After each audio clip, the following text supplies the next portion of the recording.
Moment. Ich hab's aus Versehen runtergezogen, aber bis... Ich hab's bis... Hä? Wie? Ich hab's... Bildschirmaufnahme.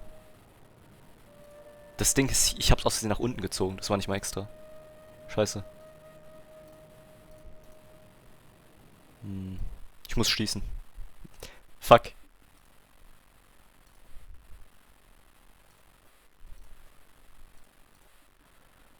Oh Mann, was ein Pain.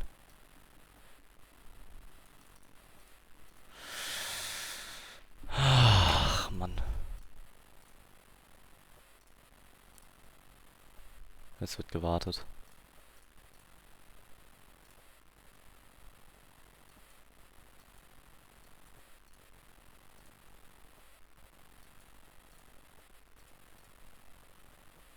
Es lädt lange.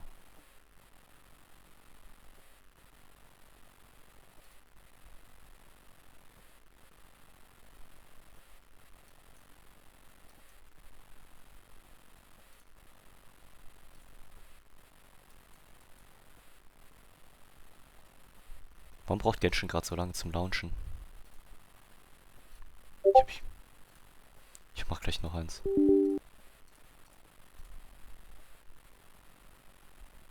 Hä?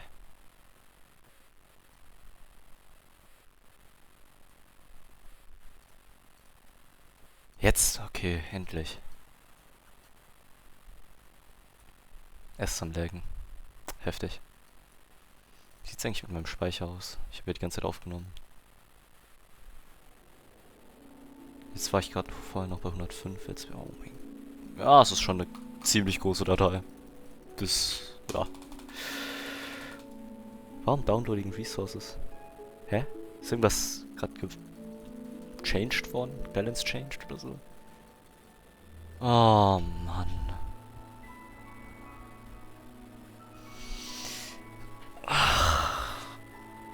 Das ist uncool.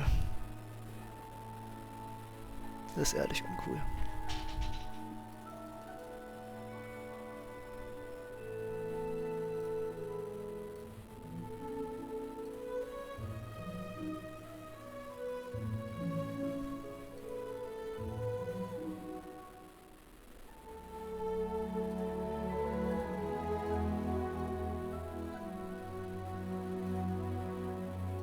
Warum dauert das so lange?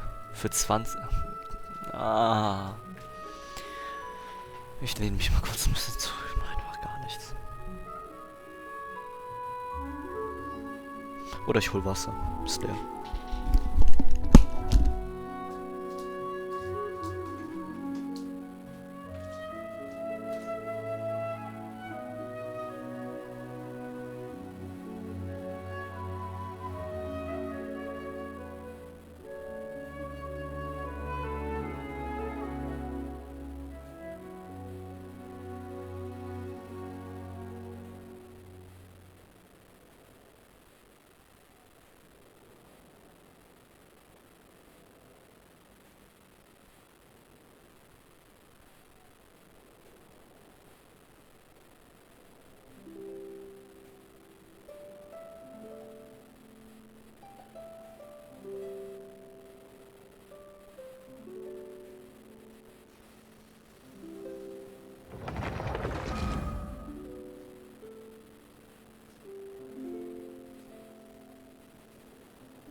Okay, bin wieder da.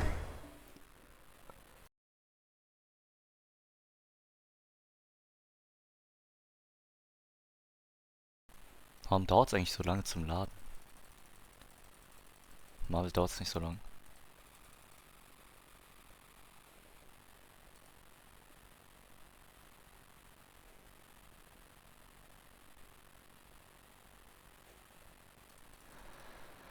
Okay. Jetzt kann ich wieder... Ich wollte Limit eigentlich ein paar bessere... Warte, kann ich wirklich?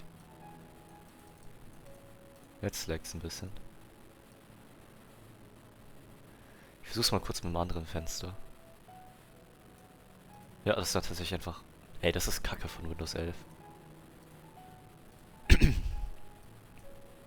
Dass man es tatsächlich so runterschieben kann, weil ich glaube nicht, dass es in Windows 10 möglich war. Egal. Dann... Kann ich irgendwas geben, was von Wert ist? Attack, Crit Damage, Windows... Nemo Damage Bonus Goblet.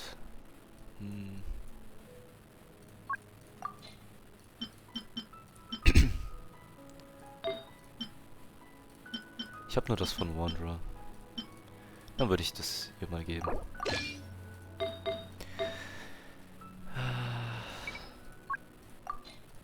Ansonsten... Sie ist eigentlich ein Support, wie es scheint. Ich glaube, Energy Recharge wäre gar nicht mal so schlecht auf ihr. Bisschen EM. Wobei, vielleicht kann man sie einfach als Swirler benutzen. Das heißt, man kann hier einfach 4-Piece VV geben. Ich habe scheinbar kein geschultes 4-Piece VV. Warum hat sie VV? Habe ich ein... Ich hätte Crit von Viridescent. Ja, ich kann das von Jean einfach nehmen. Habe ich noch ein anderes Viridescent? Ja, mal schauen. Falls ich mehr Crit Rate brauche, dann gehe ich zum anderen Charakter. Klau mir da das Artefakt. Okay, es ist halt eigentlich auch egal. Okay, das... Ich glaube, ich habe viel zu wenig Crit Rate. Viel zu wenig. Gut, in dem Fall klaue ich mir da einfach von Jean die Artefakte. Danke sehr. Hey. Bisschen mehr Crit Rate ist noch zu wenig, aber ist ja auch egal. Sehr wenig EM, sehr wenig Energy Recharge, aber ja, mal schauen. So, jetzt will ich sehen, was kann sie eigentlich. Fuck. Der hat halt nicht mal eine gescheite... Das ist nochmal eine Application. Das heißt, sie kann nicht gut. Swirl. Ja. Actually, ich glaube, ich will lieber anderes. Ja.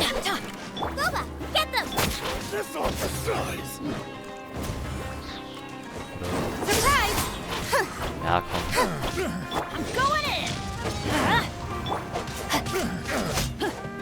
Time to act.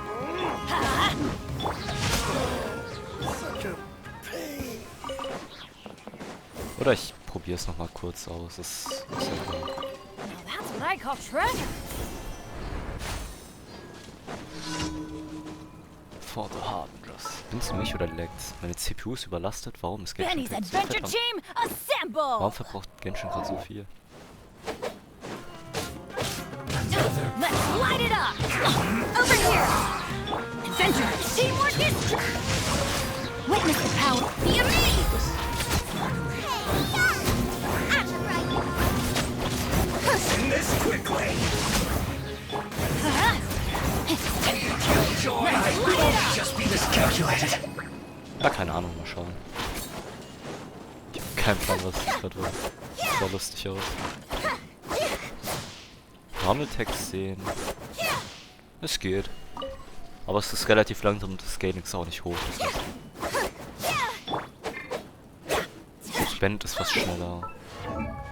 Ja, sie ist bestimmt kein Normal Attacker, so viel steht fest. Ah, hier kann ich ein bisschen kurz. Happy to apply.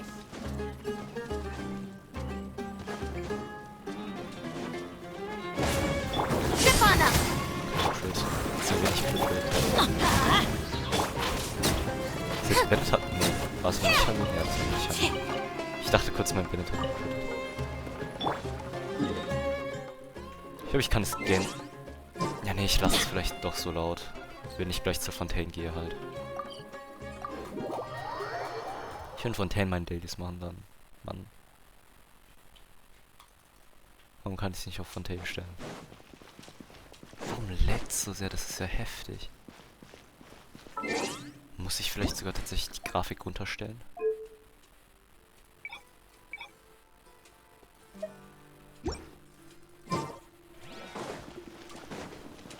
Okay, to be honest, ich sehe nicht mal einen Unterschied. Aber es denkt immer noch, okay, nee, dann liegt es nicht daran. Warum ist Genshin Impact gerade so am Sterben? Normalerweise habe ich nie Probleme damit, aber jetzt ist es gerade irgendwie... Ich glaube nicht, dass Fontaine alles verändert hat auf einmal. Weil ich bin ja sowieso gerade noch nicht mal in Fontaine. Es wird wenig Sinn machen.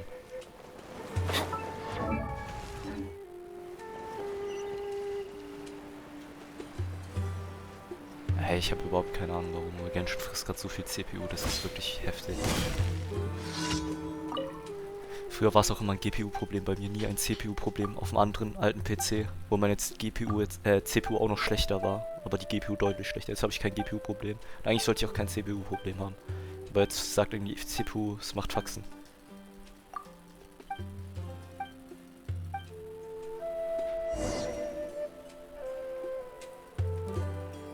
Was, wenn ich hier extra verliere? Ey, Digga, der hat einen Earlys Frühstart gemacht. Ah. Ich hätte nicht gedacht, dass es gereicht hätte.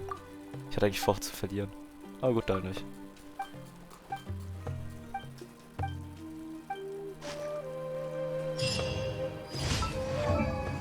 Ja, Friendship steigt am Anfang noch so schön schnell, aber das geht ja runter.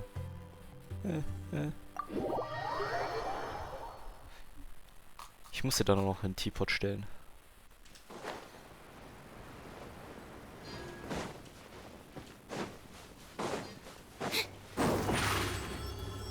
Kann man runterrennen? Scheinbar nicht. Das heißt, man fällt nicht runter. Das sind so wie Ayakas Sprint, dass man halt nicht über so Ecken rüber kann sozusagen. Oder wie Yilans Sprint auch. Bei Yilans Sprint halt wahrscheinlich einfach, oder Yilans E-Skill eher der passendste Vergleich wäre. That's close enough. Everybody stand! Let me weave you a verse. Let's light it up! Over here! Nice and spicy! Off we go! I'll be back. Ja, wirklich, die CPU stirbt ja gerade. Ich weiß nicht, ob es im Stream oder in der Aufnahme aus ist, aber bei den letzten nicht heftig. Ich bin gut auf 30 FPS. No, my sword!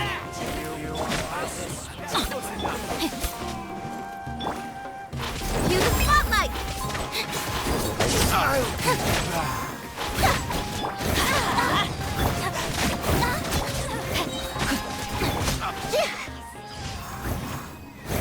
Aber ich habe das Gefühl, Fremnet könnte Spaß machen schon. Ah, da müsste man sie wirklich auf 4-Piece-VV wahrscheinlich spielen. Als Support. Oder muss nicht unbedingt, aber wäre ratsam.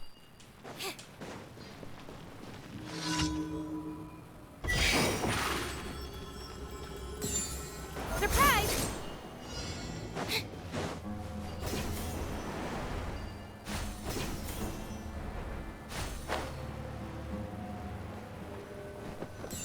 Ich muss danach ja nochmal die Trial-Charakter erstmal ausprobieren.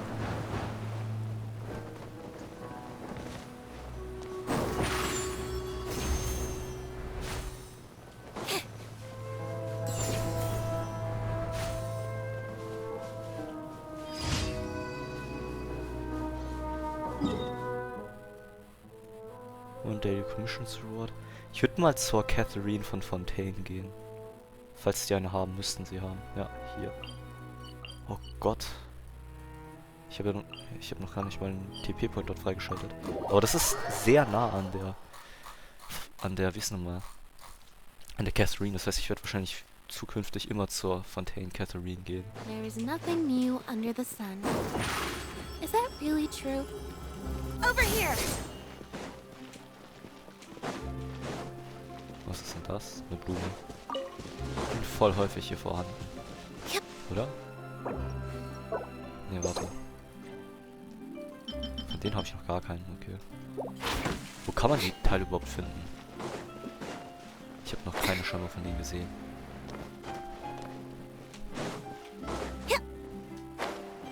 Ah, hier ist scheinbar die Catherine. Da?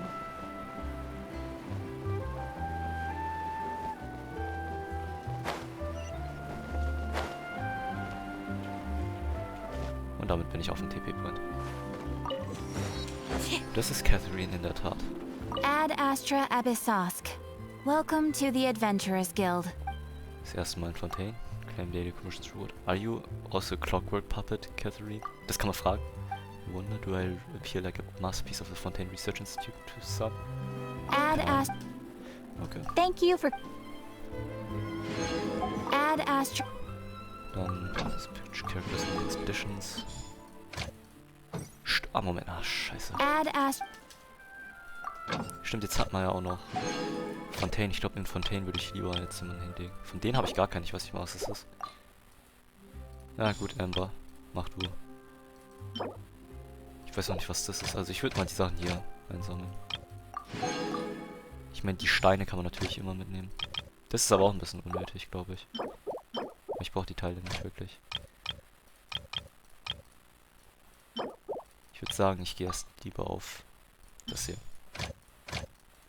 Steine, also ist halt einfach, ja, die kann man immer benutzen. Aber von den Teilen habe ich halt noch gefühlt gar keine, das heißt, die würde ich gerne einsammeln. Von dem habe ich natürlich genug. Ich habe sogar weniger Pilze als gedacht. Ist gut. Aber hier, von den ganzen Sachen besitze ich wahrscheinlich genug. Okay, zugeben von Sumerotine, abgesehen von Sumeru Roses, habe ich von den ganzen anderen sogar weniger als gedacht. Aber dennoch mehr als genug. Hier, Lavender Melons, bestimmt genug. Auch nur 712? Ich hätte gedacht, ich hätte mehr. Okay. Naja, ist auch egal. Ich habe auch weniger Sensetias als gedacht, aber es ist immer noch mehr als genug. Weil ich die sowieso nicht brauche. 5784 Fleisch habe ich. Von wo auch immer, aber ich hab's.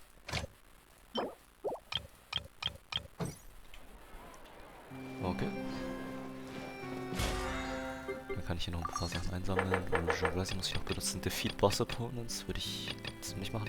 Cook Dishes, Forge Items, 3 Requests, 3 Bounties. Ich glaube, die kann ich noch gar nicht machen.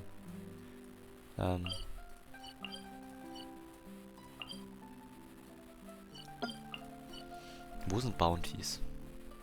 Hier ist schon mal ein Restaurant. Ich glaube, ich war da sogar schon mal.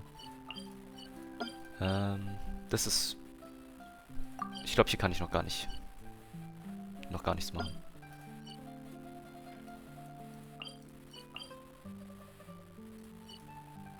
Wie sieht's aus mit Reputation? Wo ist es denn hier? Okay, ich kann es gerade scheinbar noch nicht mal finden, was ein bisschen schade ist. Was hat Reputation sonst immer für ein Zeichen nochmal? Das hier.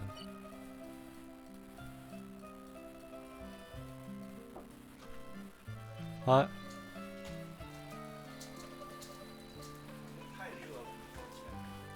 Okay. Hi Meo.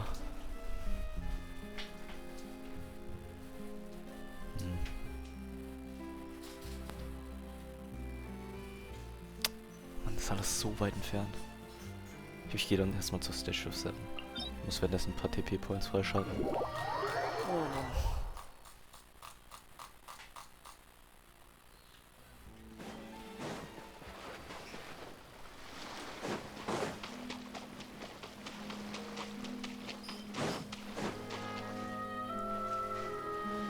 Dann würde ich mein Eierkartin benutzen.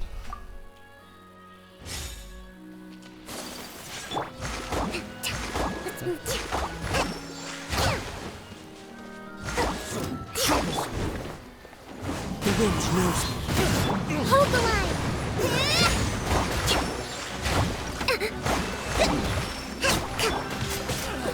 Wind strike!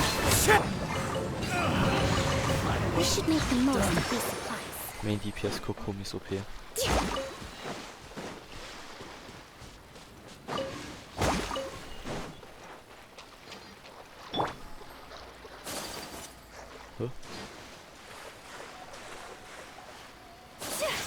Was ist das eigentlich, wenn ich schwimme? Was ist denn dabei?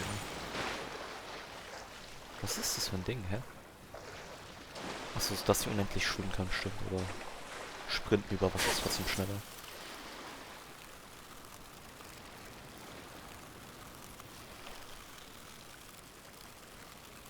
Ich würde nicht, dass man trinken würde ohne Stamina dann. Das passt auch. Die Frage ist, was sind nochmal die anderen Teile hier? Diese anderen Blumen, die ich nicht habe.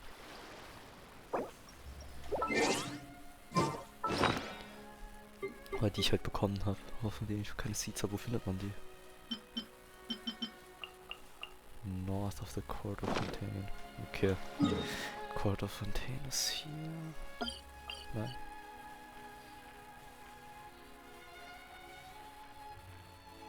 Ah. Na gut, also hier irgendwo. Let's move out. Huh. Let's move out.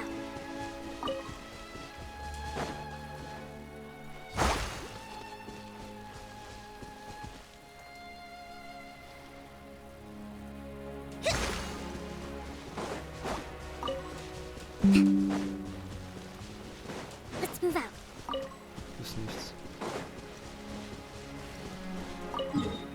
Dann mach ich wieder TP-Points eigentlich freischalten, also erstmal hierhin geht's.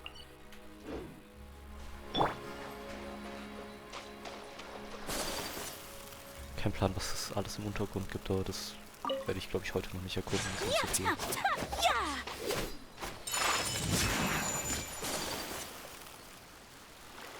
Die Dinger sind unter Wasser. Kann ich jetzt Wasser spielen? Was? Steuerung links. Achso. Ah, oh, das sieht cool aus.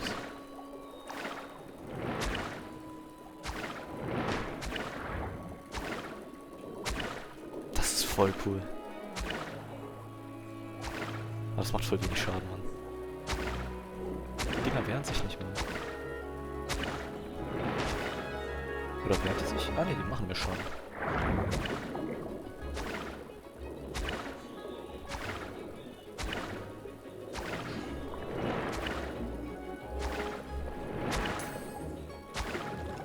Oh, ich habe eins der Teile gekillt. Ich habe irgendwas bekommen.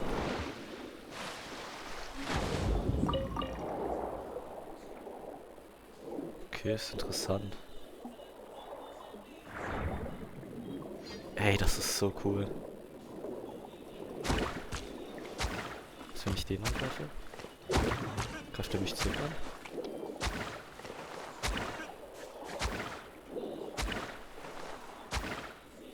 Wahrscheinlich kann man das upgraden. Okay, ich bin ein bisschen verwirrt.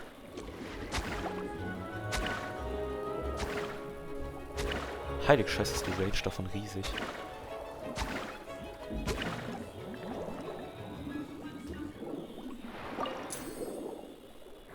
Das ist so cool. Alter Mann, das ist geil.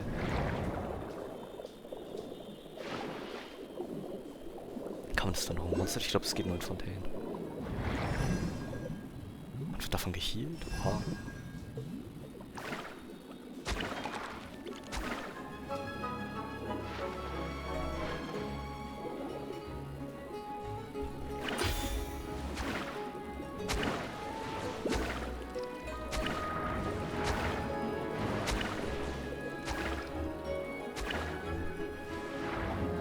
Soll ich das absorbieren?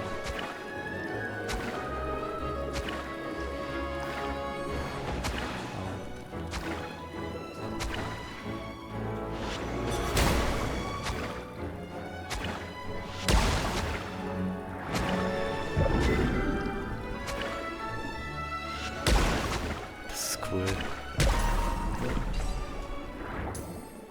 Ey, ich mag das.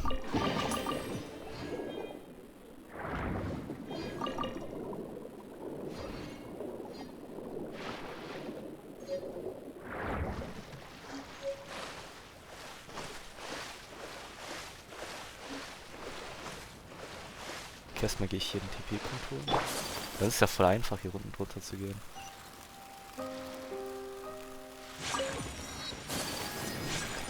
Wenn ich jetzt einfach unter Wasser gehe.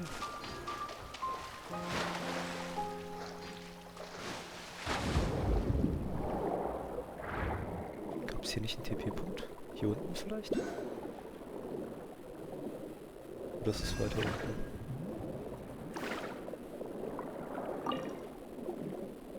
Wahrscheinlich weiter oben. Kann ich hier nach unten gehen? bisschen Hydroculus.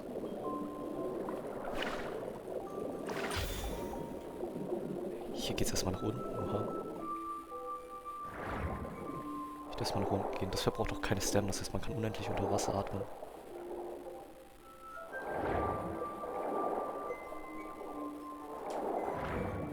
Und hier gibt's... Ja doch, hier gibt's was. Hier ist ein Hydroculus. Aha.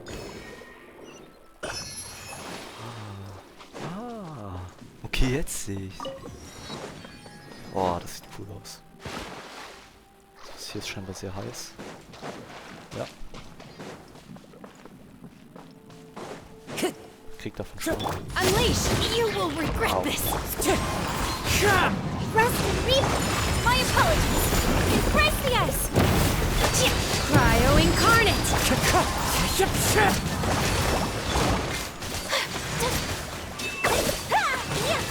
Whirling snow! Obey! Aber es ist relativ schlecht getötet. Ist halt auch gehört für einen normalen Overworld-Boss. Das ist voll cool hier. Also ehrlich, das ist nice. Ah, Fontaine, so heftig. Also wirklich. Kann ich hier über dem Wasser laufen ohne Schaden? Ne, ich krieg so oder so Schaden. Schade. Gibt es sonst etwas zu erkunden? Das ist alles hier.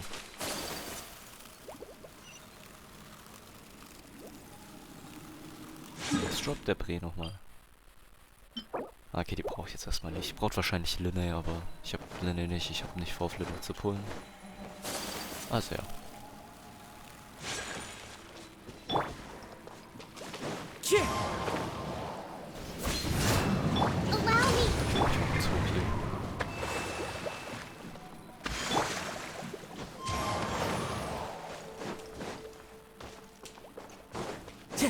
Hey, das ist aber wirklich geil. Ein Fisch im Wasser zu schwimmen. Das ist das einzig Wahre.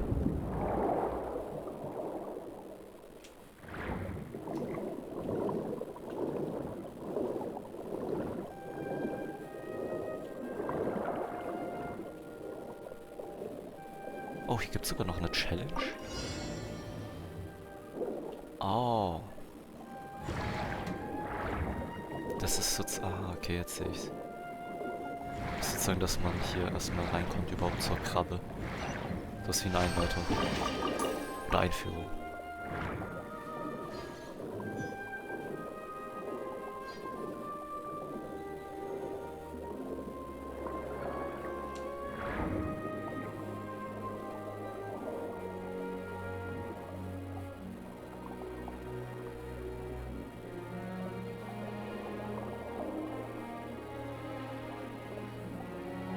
Kann man Fische einsammeln hier?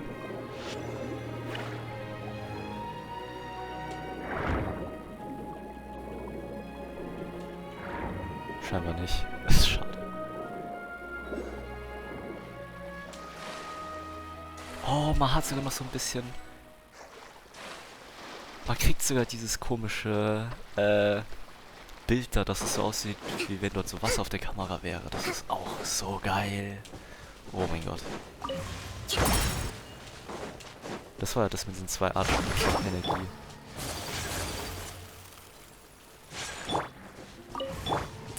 Ich glaube, das ist hier hilfreich.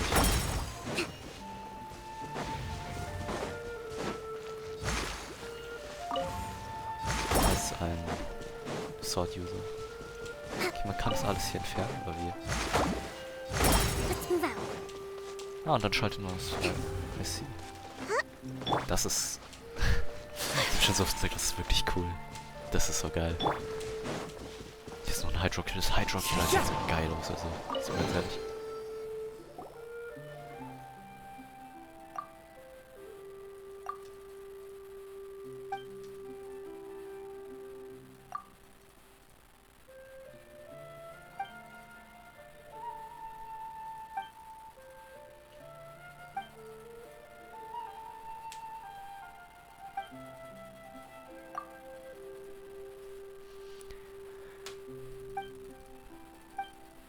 Okay. Ah, das ist eine World Quest, die man aus Versehen startet. Mann.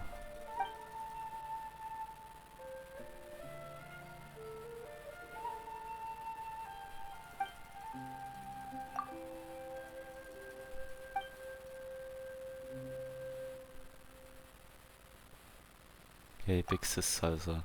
Was?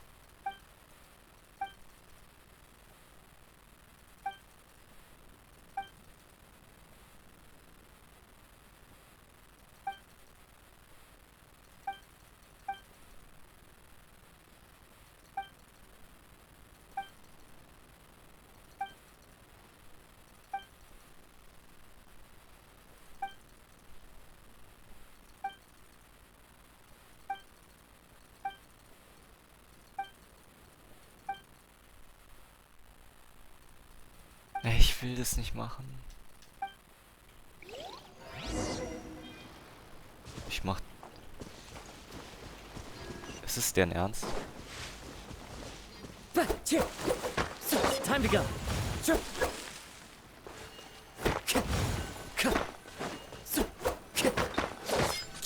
Wind strike. Die Perspektive sieht cool aus, aber was soll ich machen?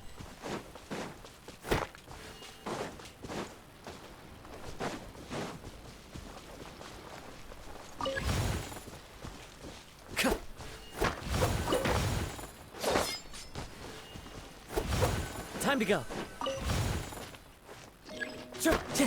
Time to go. Hä? Ich verstehe gar nicht, was hier abgeht. Aber Froschbulli, hey, was geht? Willkommen im Stream.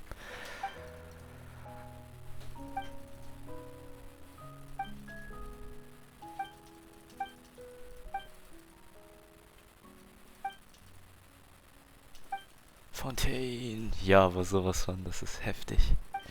Aber ich habe die Quest gemacht und die ging sehr lang, das heißt, ich bin gerade noch nicht so ganz im Flow drin. Und ich wurde jetzt nochmal unterbrochen von dieser hässlichen, kleinen, dreckigen...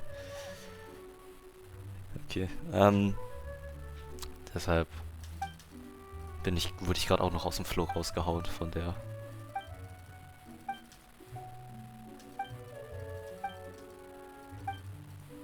Wirklich, das ist ja so unnötig, dieses Gespräch. Das war so unnötig.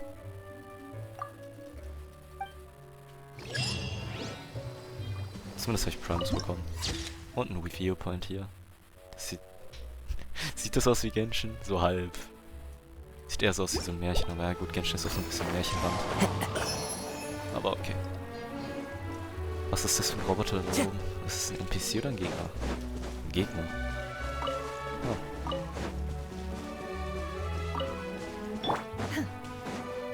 Manifest! Hold the line! Die Dinger tanken gut.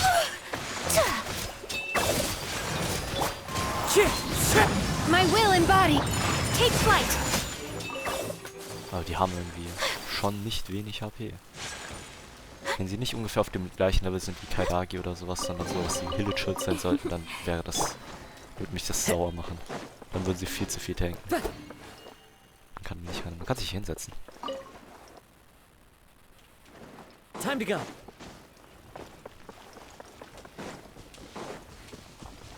Jetzt will ich auch endlich mal die Statue of 7 hier freischalten. Ich frage mich, was das hier ist. Aber erstmal einen TP-Point kann man immer mitnehmen.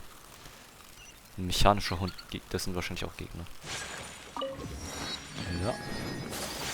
Ich bin nicht ein Tower Fantasy Gegner. Warum hat das Ding scheiß Transfiguration. By ordinance divine. My apologies. Muss ich das displayen? The wind knows. Ey, Digga, ich hab's getan. Whirling snow.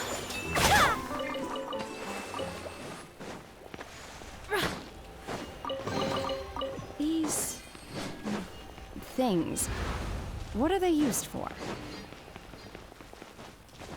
Ich muss weiter zur Statue. Die ist so weit oben, Alter. Was ist das denn? Unleash.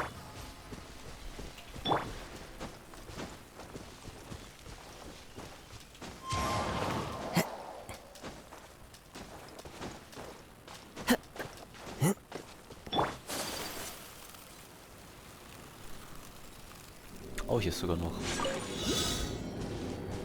Was? Man soll auf den draufspringen? Ah ne, man soll sie töten und... Oh nein, die Armen.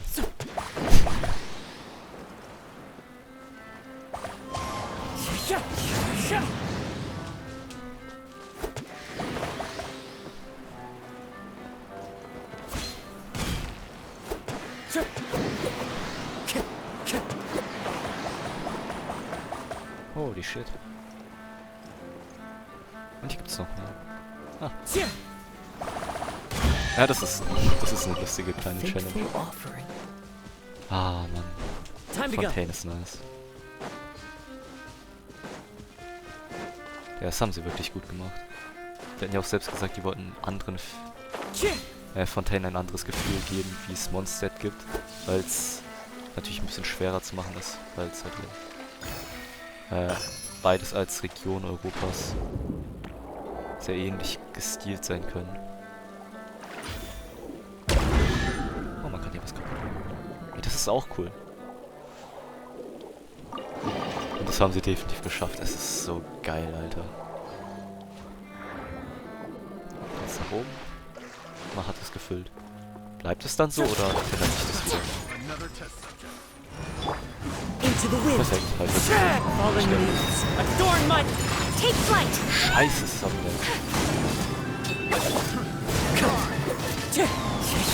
Obey! Muss ich vielleicht mal kurz mein Geld neu starten?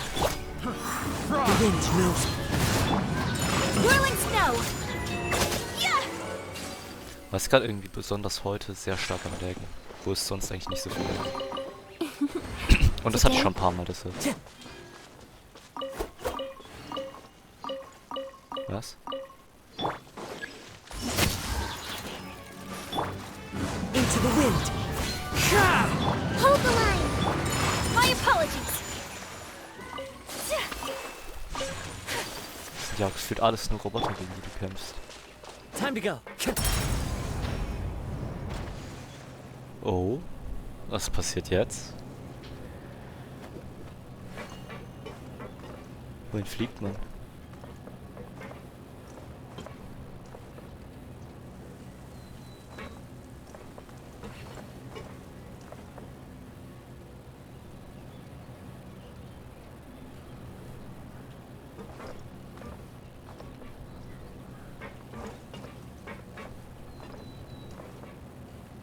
Oh, das ist ganz knapp über dem Boden.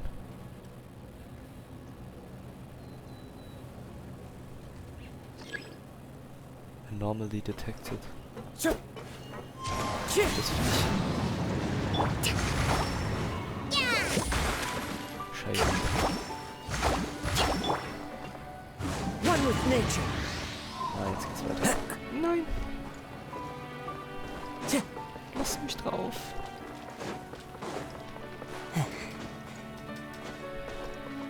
Ich muss damit nach oben. Könnt mich nicht einfach so rausschmeißen.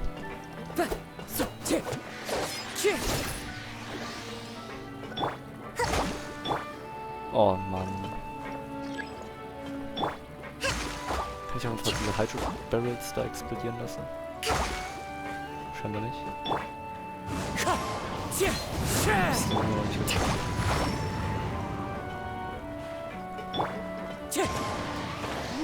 Nicht schon wieder.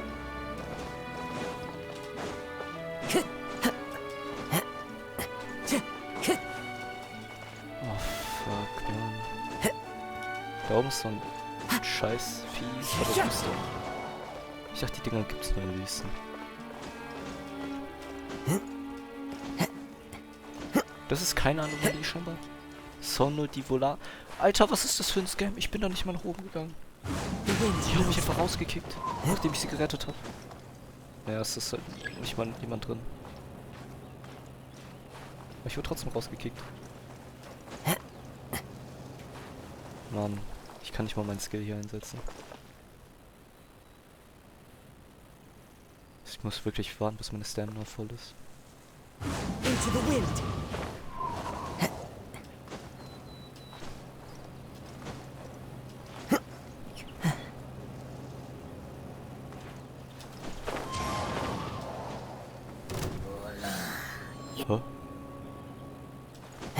Was zur Hölle? Follow the wind. Wann ist das Ding einfach gespawnt? Brings a smile to my Hast face. du nicht mal Primes gegeben? Okay, jetzt muss ich auch wirklich mal nach oben. Also nach Norden eigentlich.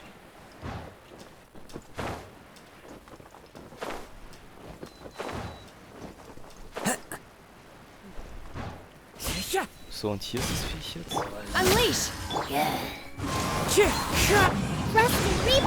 Take flight! Der will einfach Sand in mein Auge kicken. Was ein Bastard. Da ist sogar ein N nur oben angegeben als Norden, oder wie? Boah, wozu? Was machen die denn hier? Mechanischer Hund und Treasure. Manifest! Windstrider! My apologies! Yeah. Should replace my hammer.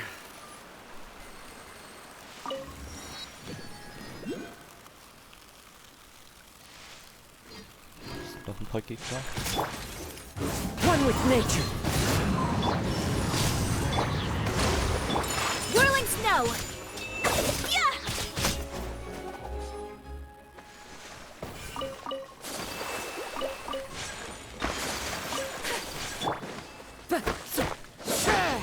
Okay, kann man irgendwas hier noch machen? Muss man beides auf Nummer setzen, oder wie?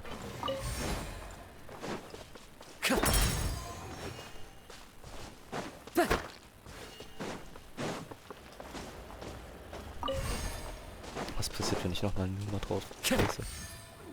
Gar nichts. Gibt's hier da noch was anderes? Man kann hier auch nicht rein. Ich habe keinen Plan, was ich hier machen soll. So, irgendwas? Da ist erstmal ein Hydroculus. Da oben. Da kann man mal hin. Ein Wasserauge.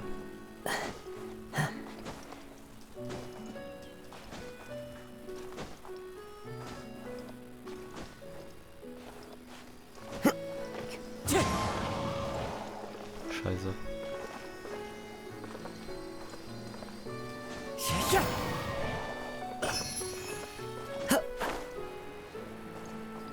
Ah, da ist die Statue of Seven. Jetzt sieht man's auch.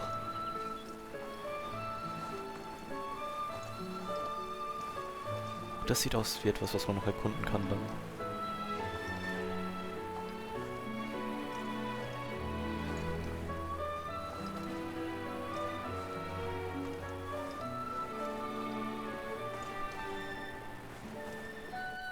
Das sieht so cool aus, Fontaine. Das ist ja wirklich bodenlos.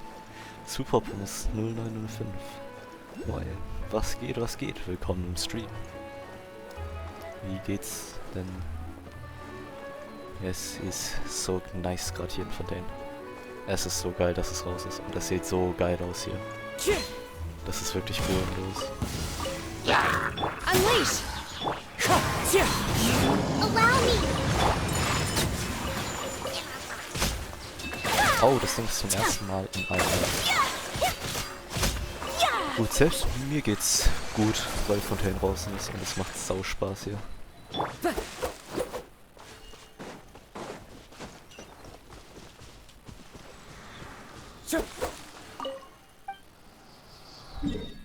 Und damit habe ich jetzt auch die dritte Statue of Seven hier freigeschaltet.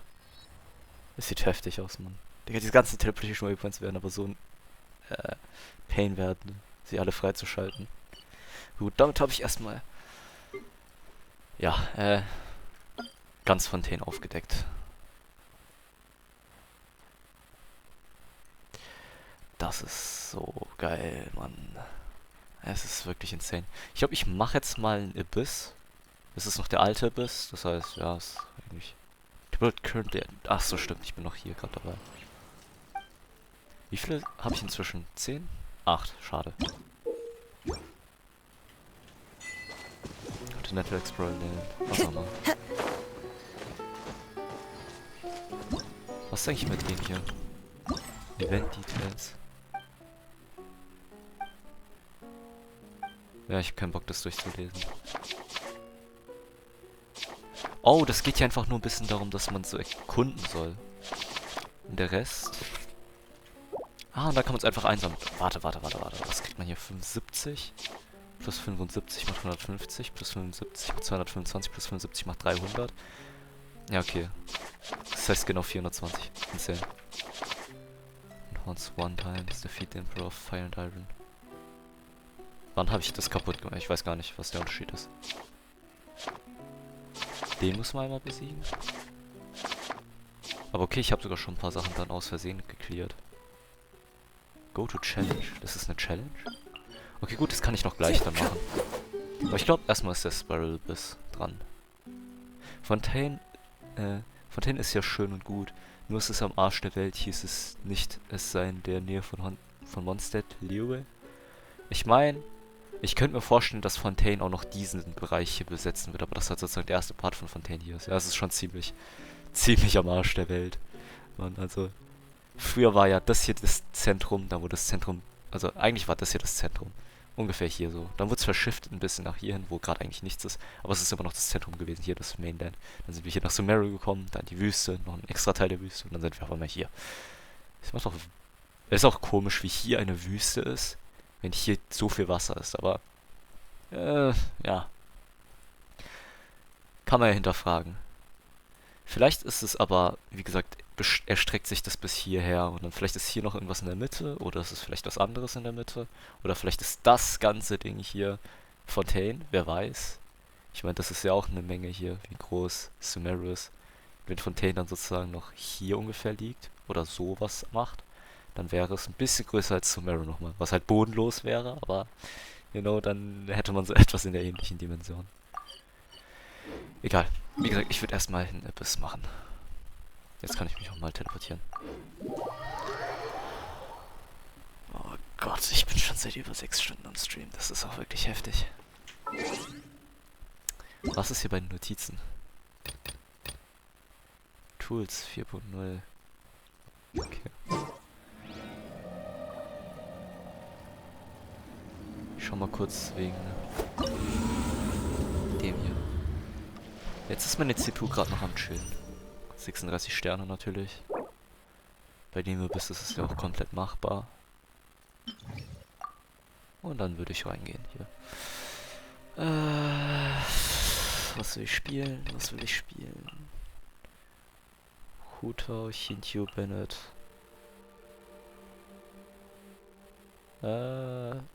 Kazu? Wo ist Kazu? Hier. Und hier einfach.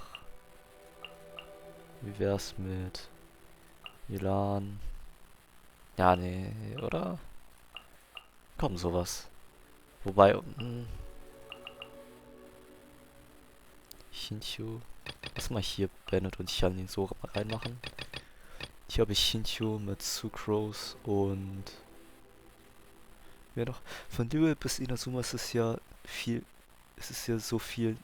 Warte, bin ich dumm? Von Liyue bis Inazuma ist ja so viel nichts. Können die doch da mal irgendwas hinklatschen, wie zum Beispiel irgend sowas ähnliches wie Sommerinseln.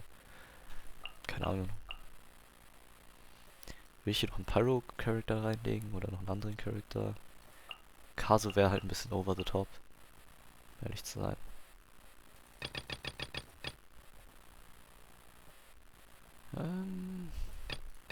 Diona, Shield und Heals. You know what, das könnte valid sein. Das ist sowieso die niedrigeren Floors, da kann man machen, was man will.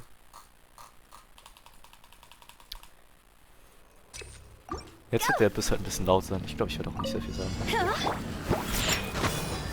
Animal Test 6308. Animal Hypostasis Emulation. Animal Test 60. Witness it.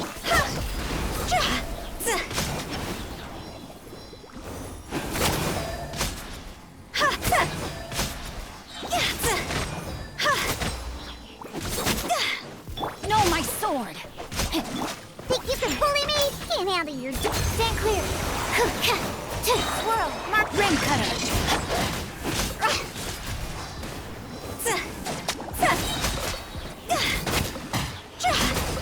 Go!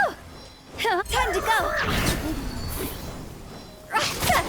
Rain outlines your fate. Ilan Kokumi Combo interessant. Ja, Trust, das ist gut. Following orders. New punching bag. Busted. Puls jetzt hier da. Aha. Ja, dann sag ich viel Glück.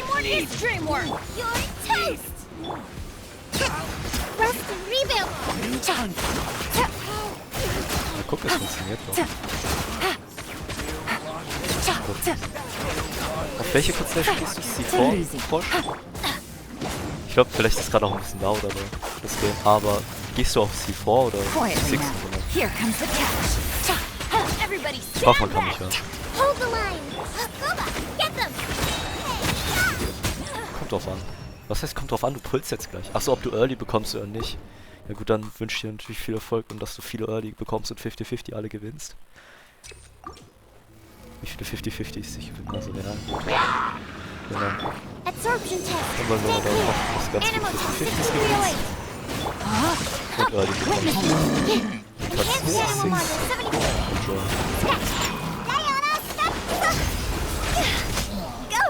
Oh Gott.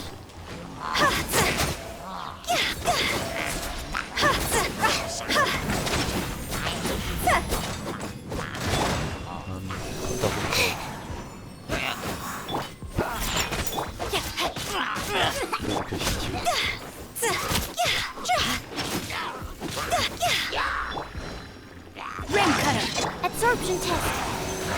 Rain outlines your... Can't handle your dream.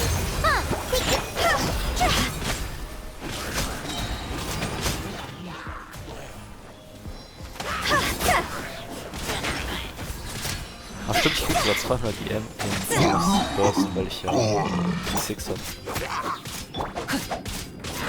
No, my...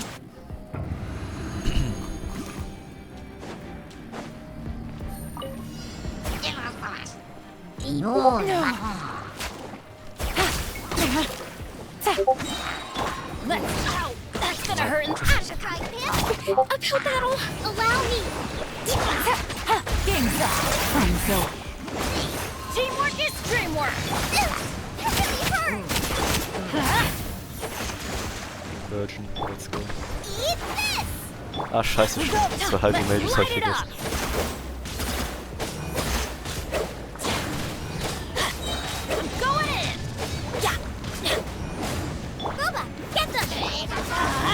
See that? Hold the line!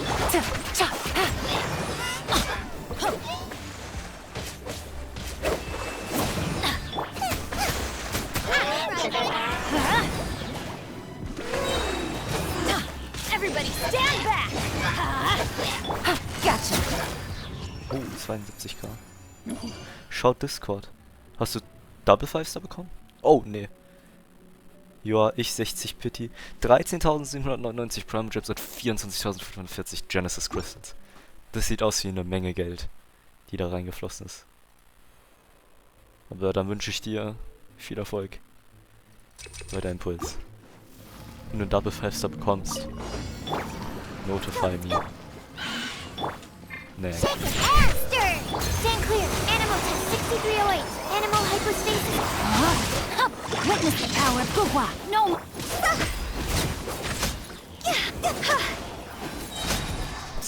81k. Higher, higher. Yes, on fire. Hä? Wo ist denn der letzte Play? Warte. Animal test 6308. Ja. Ich will Energy. Schade. Nein, nicht. Wobei, wartest sowieso schon Chamber 3. You are not welcome here. Let's light it up. Allow me. Here comes the catch. Bubba, get them.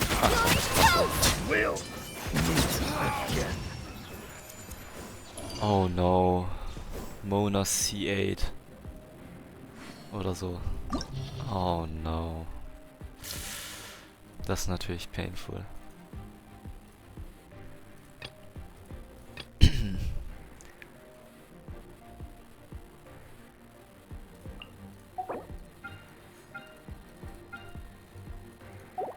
Ich glaube, ich will hier dann mal Double Hydro Elan spielen. Mit... Oder? Moment.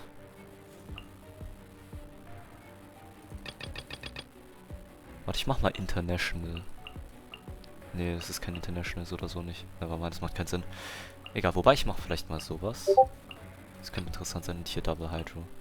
Am Sucrose. Warte, hast du das jetzt gerade eben alles gemacht? Und hast 50... Alles hintereinander gerade. So schnell? Hast du gerade deine 5 Stars bekommen? Und dann heißt es ja, dass du mittendrin noch was bekommst. Wind strike. Teamwork is true. As one with wind and cloud.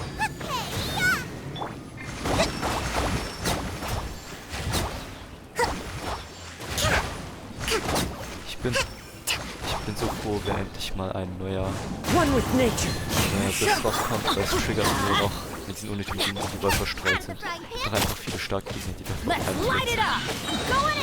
Ja, aber true. Das ist wirklich The wind knows me. Fallen leaves adorn my...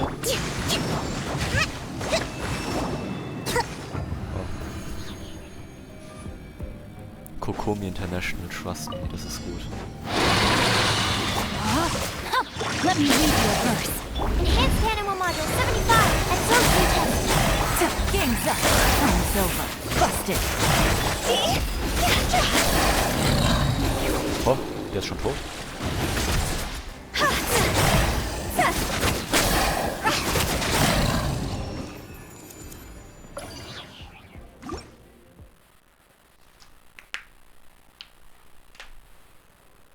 Okay, Attack kann man bestimmt mitnehmen. That's close enough. Onto the wind. Everybody stand! Bakuba, get them! Hold the line! Torrent, bring refuge! Oh.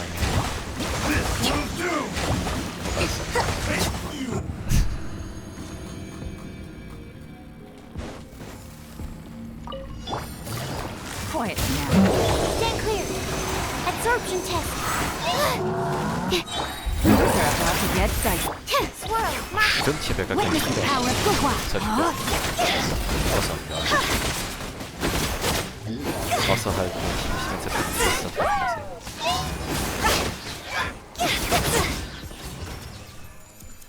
Und die machen ja sowieso noch nicht viel Schaden, das heißt, ich sollte sowieso nicht sterben. Ein Dingsburst, Burst und eigentlich sollte wieder voll sein. Welcome, welcome! Allow me!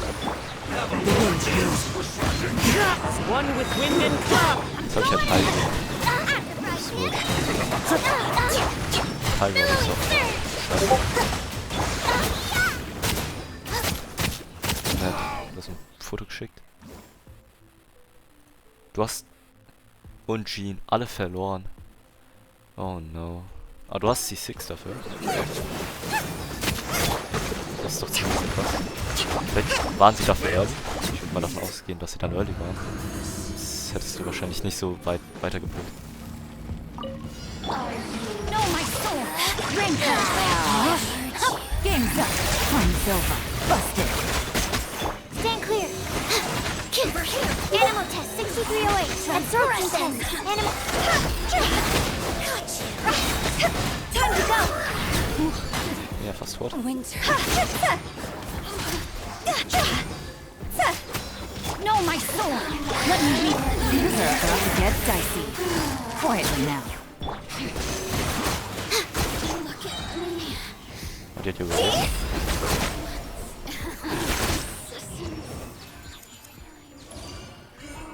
Und damit ist Fontaine completed. Ich glaube, jetzt spiele ich mal was Gescheites auch. Hier brauche ich etwas... Ja komm, hier kann man Pyro Hydro. Ja. Jetzt kommt hier mal Double Hydro National rein. Und hier ist... Oder? Ne, warte, das ist andersrum, das muss oben sein.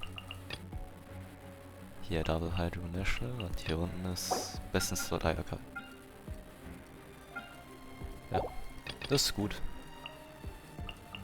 Kazuha kann das gut handeln. C6 Jean tut ein bisschen weh, nicht?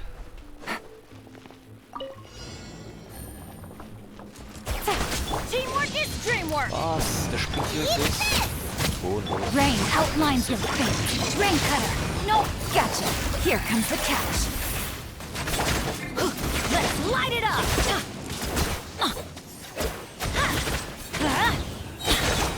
Get them. Yeah. Let's light it up. Everybody stick. You're toast. Witness the power of Gugwa. Game's up. Fun's over. Off we go. Scheiße. Adventure time. Energy. Busted. Scheiße. Egal. Let's get down to business. Ah, Take flight. ich hätte holen sollen.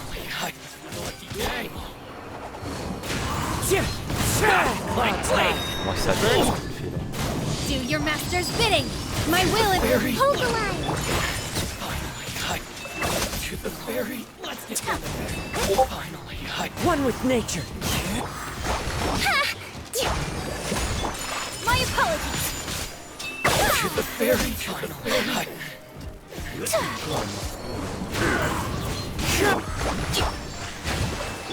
Take your true form. Take flight.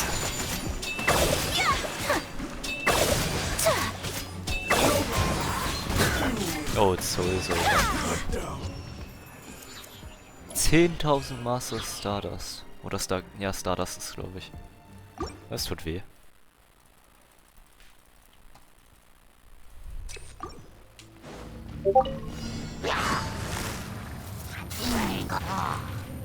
Gotcha. Och, Digga. Diese Barriere hat mich so gesperrt, dass ich mich nicht mal mehr bewegen konnte. I'm going in. Aber okay, ich weiß. Rain outlines your. Here comes the catch. Quiet. Rain cutter.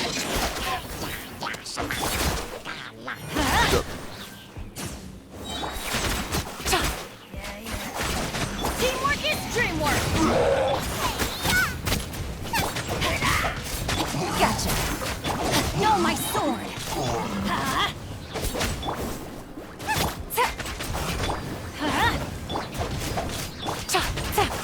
Busted. Everybody stand back. Witness the power.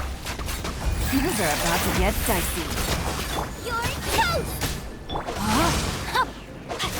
Gotcha.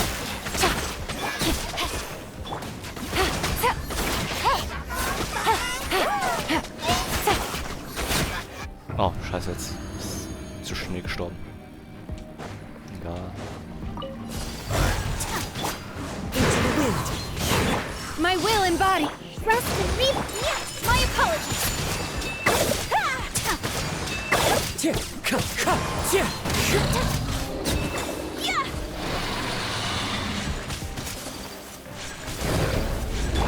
As one with wind and cloud. The wind knows me. Obey.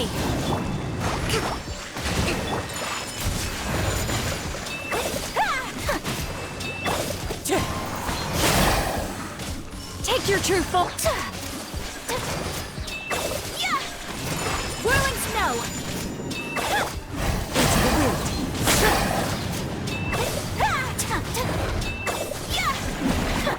Time to go. My will embodied. Wind strike.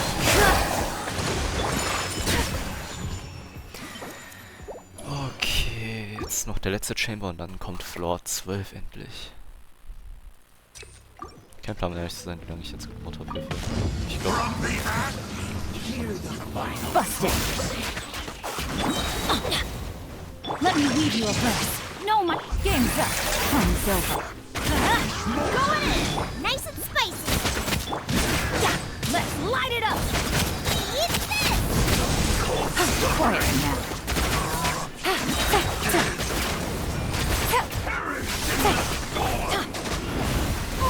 Why do they let everybody stand back? Out of the frying pan.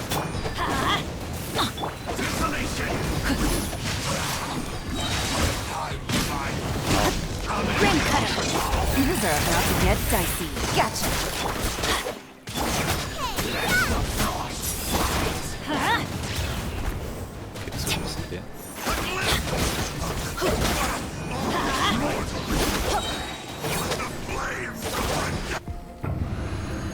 Okay.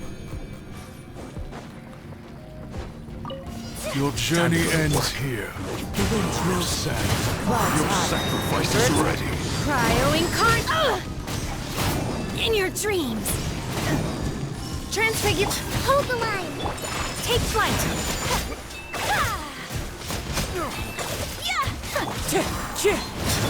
Now you're testing my patience. Welcome here. Dance with me. One with nature. Fallen leaves. By ordinance divine. Unlit. Rest and read. My apologies. Kamisato art. Sometsu. Ah, sweet. Into the wind. Done yet.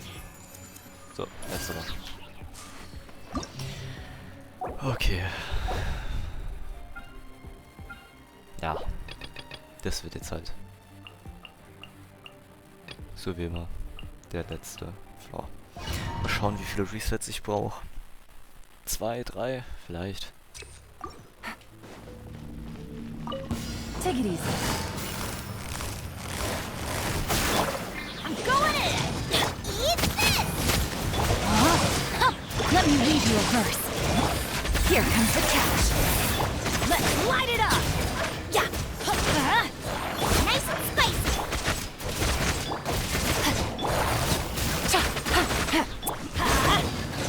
Teamwork is let's light it.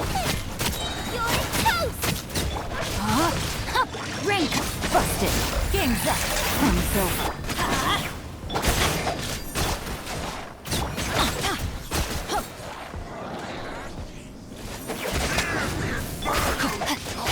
Quiet now. Everybody stand. The power of flame. Let's light it up. Witness the power of Gwa. Rain outlines your. Here comes the catch. Gotcha. Right, man. Teamwork is dreamwork. Let's light it up.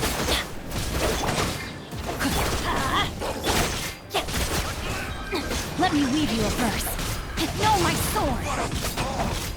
Quietly now. Boba, get them.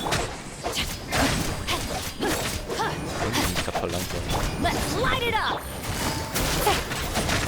Ich Crit-Gefühl auch nicht. Das ist ja wohl aber ich treffe auch nichts. Witness the power of Gwa. Gotcha. Ich will eigentlich nicht, dass ich hier resetten muss, weil das erste ist gar nicht mehr schwer. Im Normalfall. Hold the line. Whirling snow.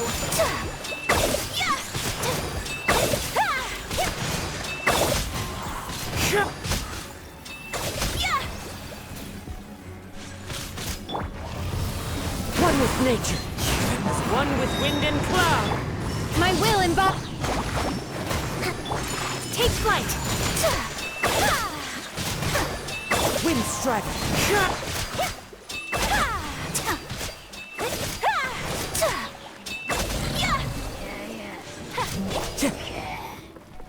Achso, der eine Herr rein. Into the wind. Fallen leaves. Adorn. Cryo incarnate. Take your journey. Embrace the ice.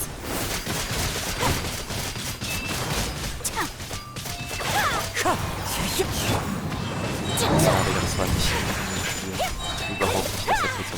Manifest. Aber das galt eigentlich nur für die erste Hälfte. Die zweite Hälfte war gut, glaube ich. Oder war in Ordnung. Zumindest die erste Hälfte war nicht gut gespielt, deshalb hatte ich wenig Zeit übrig. Aber ich hatte in etwa 1 Minute oder ein bisschen. Ja, ungefähr 1 Minute. Und die zweite Hälfte gekriegt, also passt. Welcome. Going in. Let's light it. You're toast. Rain outlines your fate. Game's up. Runs over.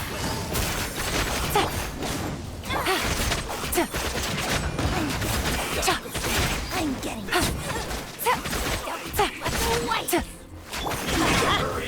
nice and spicy. Everybody stand back. Quietly now. Das war jetzt auch nicht so gut. Rain cutter. Things are about to to get dicey. Take it easy.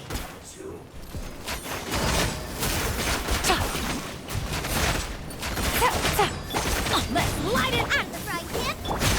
Yeah, teamwork is dreamwork.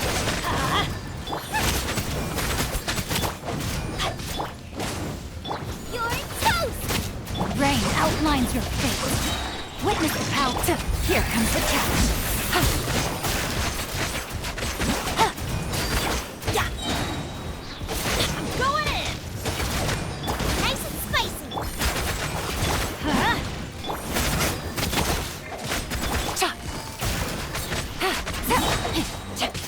Let me weave you a verse. Things are about to get dicey. Busted.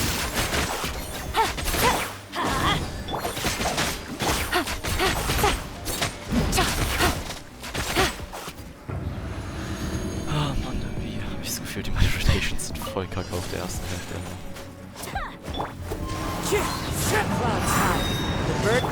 By ordinance divine. Allow me. Whirling snow. Commissar to art. Surrender. Wind strike.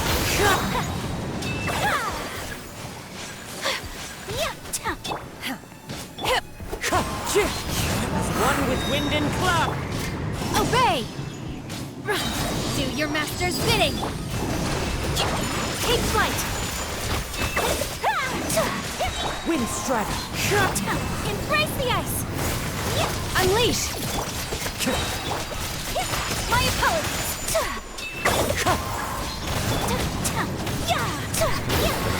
Ja, um ehrlich zu sein. By ordinance divine. Clouds high. The birds call. Wind strike. Manifest. Rust and reef. Whirling snow.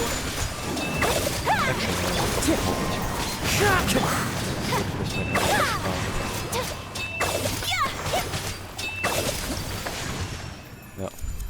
Aber ich hätte nicht noch einen Cycle überlebt, das heißt, das hätte ich wiederum nicht machen können. Okay. You are not welcome here. Quietly now. Let's light it up. Everybody sit up. No, my sword. Witness it. Eat this. Here comes the catch. Gotcha. Pulverize. At the front hip. I'm getting sick. Going in. Eternal await. Rain cutter. Scheiße. Urging transgression. Game's up. Fun's over. The eternal awaits. Teamwork is dreamwork.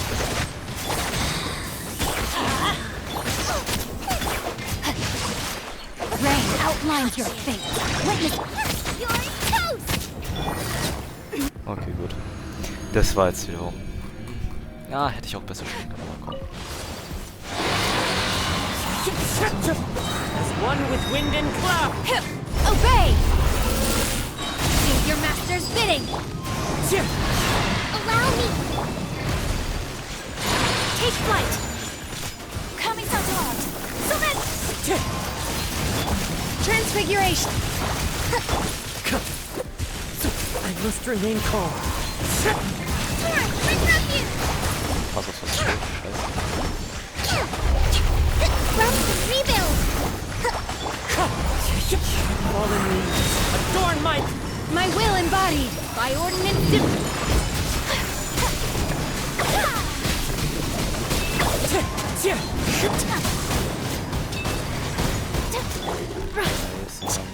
Wind strike.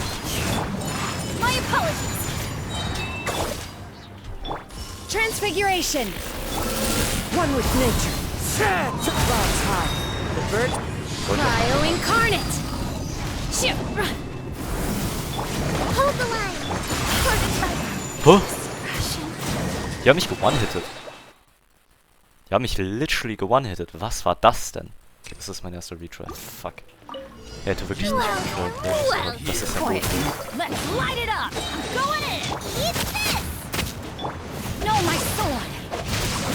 Rain cutter. Things are about to get dicey. Off we go. Let's light it up. Teamwork is dreamwork. Booba, get them! Bloom is the flowers in Gurabad. I am... Hä? Play. Digga, was stört mich da rechts unten die ganze Zeit? Genshin Impact 4.0, das kommt ein bisschen spät, Mann. Let's light it up. Everybody. Alter, warum habe ich mein Skill nicht gehabt? Ja, natürlich habe ich... Ach. Take it easy. Jetzt muss ich sogar noch auf die Cooldowns warten. Das ist halt voll behindert, weil die haben das sogar gefixt in einer Stelle. Bei mir Biss fixen sie das nicht. Das ist halt einfach nur unnötiges Warten. Gotcha.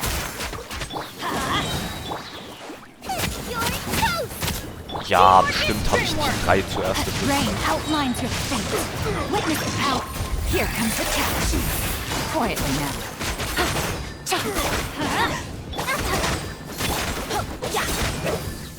Let's light it up.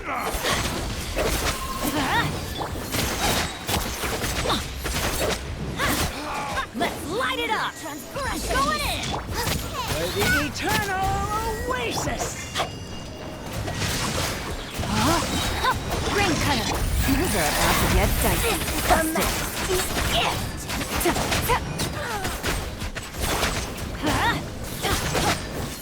Teamwork is dreamwork. Nice and swift!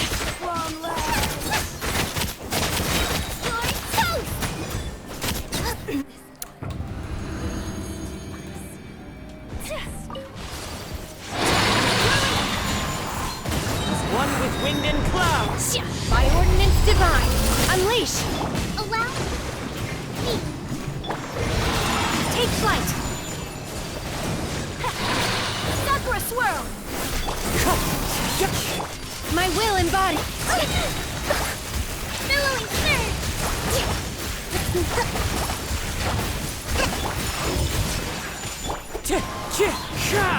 Clouds high. Birds. Do your master's bidding! Obey! Whirling snow! Hold the line!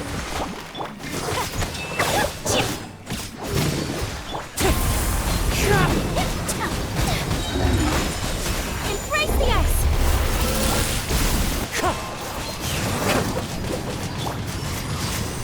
Cryo incarnate! Wind strike. One with wind and cloud. Allow me! My apologies!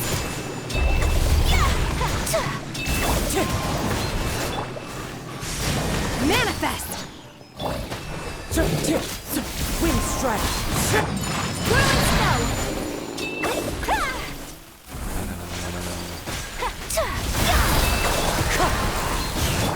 By ordinance divine! Digga, was war das denn gerade? Heilige Scheiße, Mann. Jonathan fragt Call, ja, Call. Oh, Digga, das war gerade bodenlos. Jo. Hi. Was machst du? Ja, bin gerade fertig geworden. Ist der schwer? Na, ist noch der gleiche wie letztes Mal. Eigentlich ist er nicht schwer, aber ich musste 3-mal dingsen. Einmal war es, weil mein Ayaka scheinbar One-Hit ist, was sie eigentlich nicht ist, aber gut, schade. Es lag wahrscheinlich daran, dass sie davor schon einen Hit bekommen hatte, aber trotzdem kacke, weil ich wurde noch nie von sowas gehittet. Das zweite Mal hatte ich einfach nur noch meinen Cooldown noch nicht runter, das heißt, ich musste warten. Das heißt, ich hatte es zu schnell resettet. Und das dritte Mal war, keine Ahnung, ich glaube... Ne, ich weiß gar nicht, was da passiert. Ich habe keinen Plan. Eigentlich basically ein Reset, aber ja.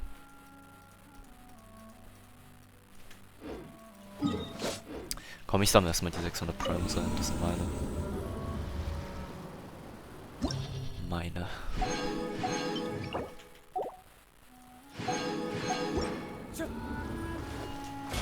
Dann kann ich auch hier im Spiralbus erstmal das einsammeln. 12 Sterne. Defeat the Emperor of Fire and Iron during their... Okay. Wie Boss Opponents, was war das hier nochmal? Complete Domain Challenges. Cook 20 Dishes, Forge 20 Items, Complete Requests, Bounties. Requests und Bounties mache ich dann, wenn ich sie mit Fontaine freigeschaltet habe. What Dishes und so kann man jetzt mal machen. Was machst du gerade, Jonathan? Ich bin gerade online gekommen und schau jetzt. Ich glaube, ich spiele ein bisschen dieses Naraka-Game.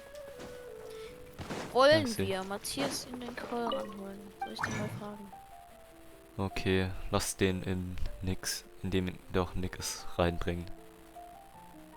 Okay, Sekunde. Ich call dann da, wo Nick ist, oder? Ja. Bis gleich. Jo.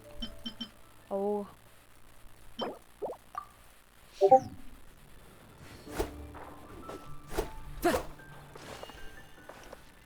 Ah, stimmt, warte, ich muss kochen. Er geht eh gleich zu Pablo. Na dann. Okay, dann Warte mal. Ey, nee, du zockst gerade. Sonst hätte ich gesagt, vielleicht gehen wir zu Pablo und Matthias. Das wäre chillig. Aber du hast keine Ahnung, wo wir wohnen, oder? Von dir aus. Ich glaube nicht. Wohl, wir könnten uns dann auch einfach beim Sport treffen, weißt du? Aber wir zocken eh gerade, oder? Also von mir aus können wir aber. Ich zock gerade noch, ja. Zockst. Ich mach noch das hier erst. Ah Mann, Schießbonus war jetzt ja diesmal extra kacke. Was ein Scan.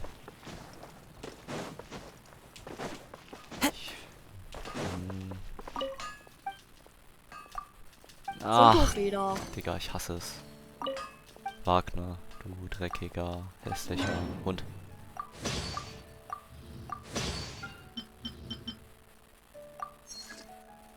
Ich habe 17,5 Millionen Mora. Ah. Warum auch nicht? Von wo die jetzt gespawnt sind, ist auch ein Rätsel.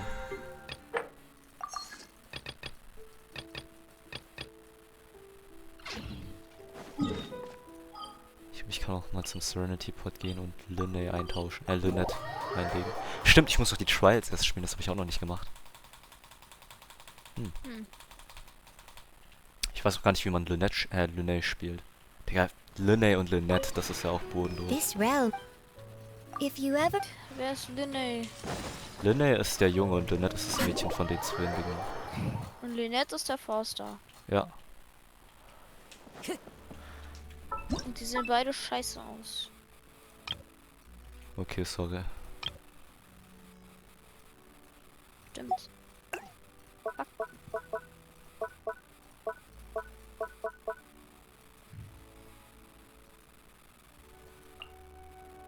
Die ist hier hinten.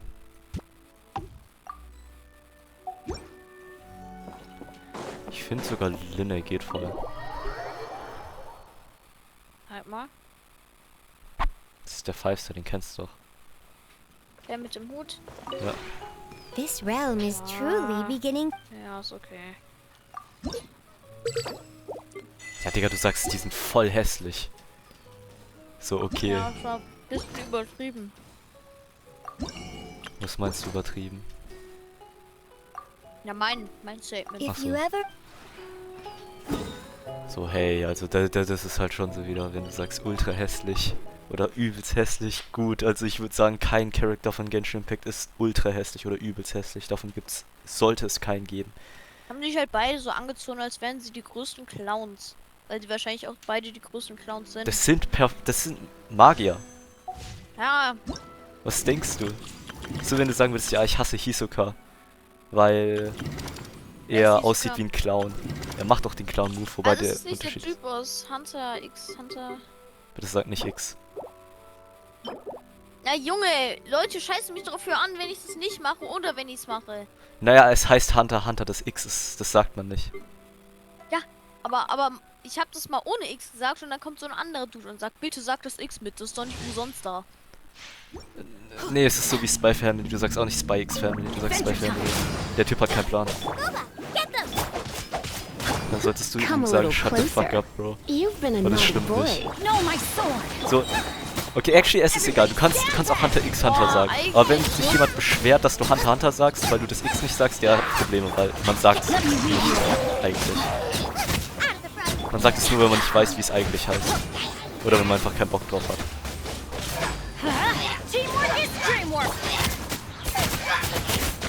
Ja, so, wenn man sein eigenes Ding macht und dann sagt, andere Leute müssen auch das eigene Ding mitmachen, weil du es so willst. So wie ich bin vegan, also musst du auch vegan sein. Nein, musst du nicht. Militante Veganerin, die Hure. Was? Das ist ja wirklich... Kennst du die militante Veganerin? Absolut nicht. Was? Dass die sagt, jeder muss vegan sein. Und dann hat sie einen Ohren. Die hat extra viel Scheiße gesagt, hat damit seine Aufmerksamkeit bekommen und dann. No rest for the wicked. Aber sie ist übel hässlich, also glaube ich nicht, dass sie irgendwelche Einnahmen damit gemacht hat. Okay. 4-Piece für EV. C0, Talents AAA. Ja, VV halt als Support. Ring cutter. Was? Super Ich kann dich nicht hören. Sag nochmal. Ist super Pommes neu in deinem Chat. Oh ne, der ist schon ein paar Mal hier gewesen. Bestimmt 13 Mal.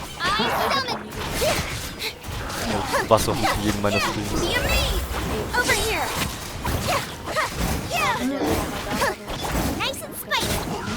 Ich glaube, ich muss das Game mal ein bisschen leiser machen. Ich hatte es eigentlich so laut wegen Fontaine. Aber gut, wenn ich gerade nicht in Fontaine bin, kann ich es wieder leiser machen.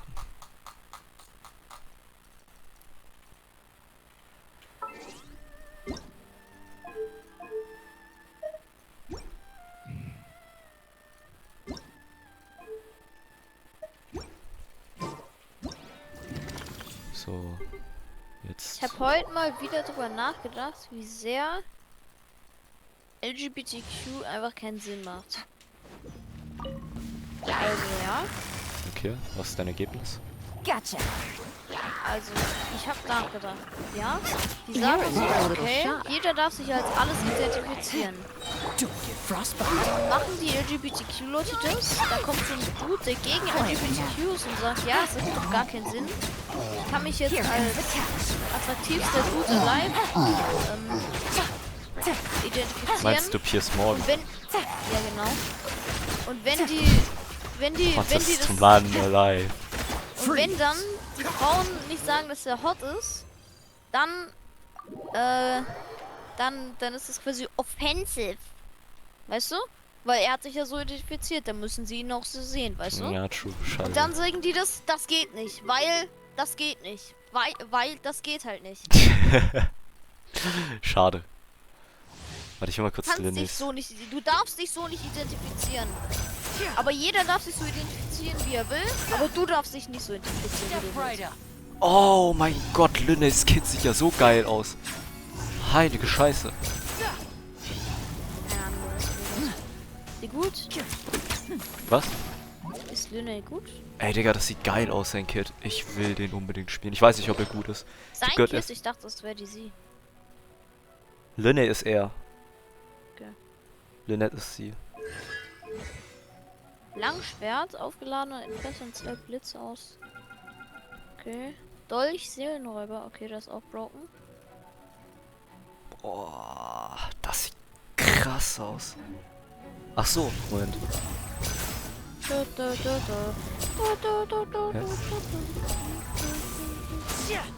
Hast du Jojo geschaut? Auch wenn es nicht Jojo ist. Nee? Holy fuck. Was ist das? Ich will den. Ich will jetzt auch den. Fuck. Mann. Warum ist Cookie drin? Das sehe ich nicht. Weil Cookie ist drin? Im Trial mit Linne. Eigentlich würdest du ja, okay, gut, du kannst nicht Casa reinlegen. Aber dann würdest du halt ziemlich Zyklus oder sowas reinlegen. Oh, das sieht so spaßig aus. Raus. Ich will doch nur raus. And voila! A round of applause!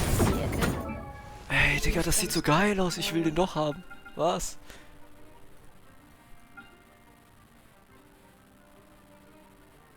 Oder kurz gespawnt und besseren Loot als normal. Davor hatte, chillig.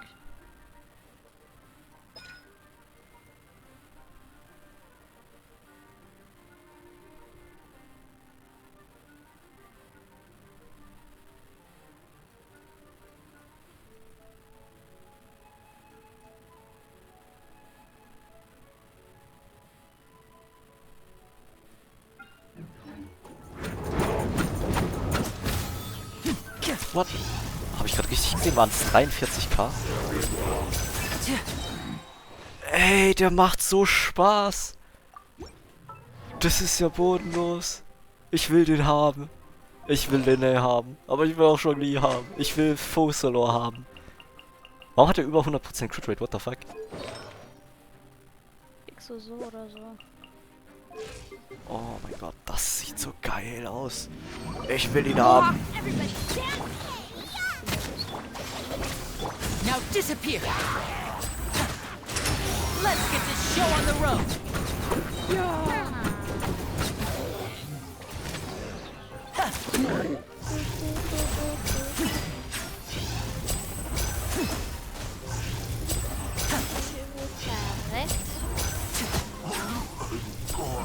Ernsthaft mein Ding. Step right up.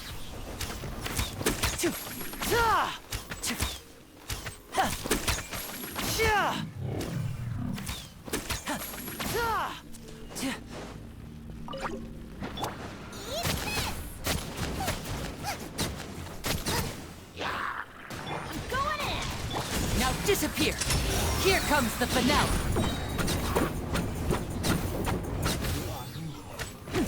Holy shit. Oh, ich wollte mal einen Tag auswählen.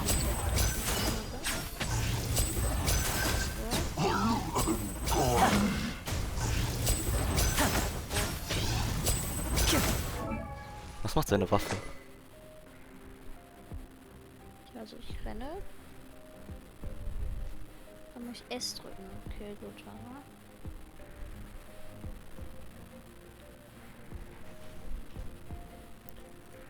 Oh mein Gott. Okay. Scheiße, ist seine Waffe stark. Okay, gut, für Linne braucht man ja fast seine Waffe unbedingt, sonst kann man ihn gar nicht spielen, gescheit.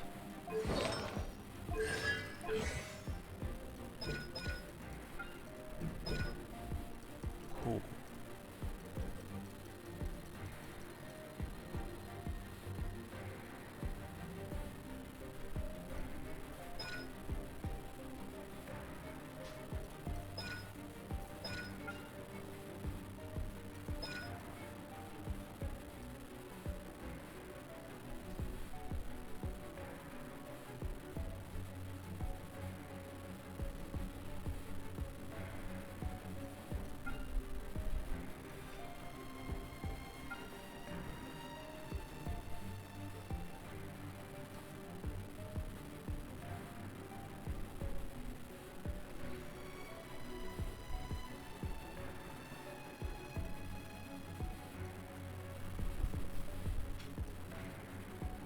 Ja, aber wie kriegt er Stacks?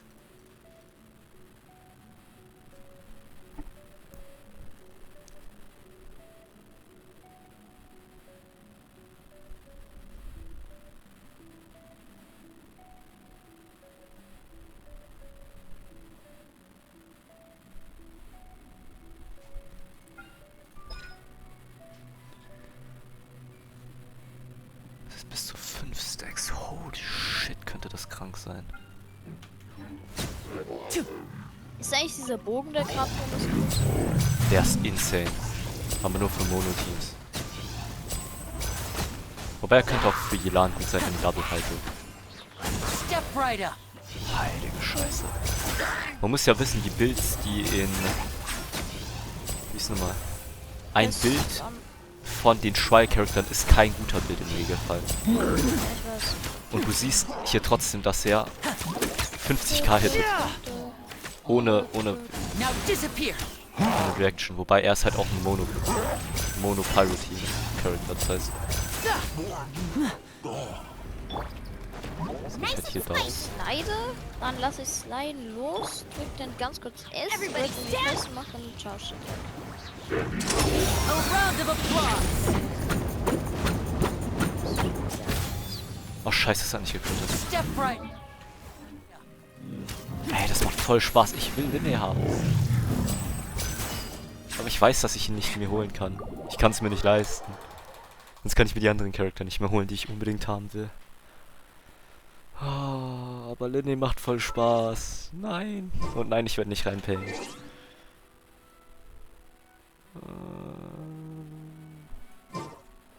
Mann. Wie, weil ich gedrückt halten muss.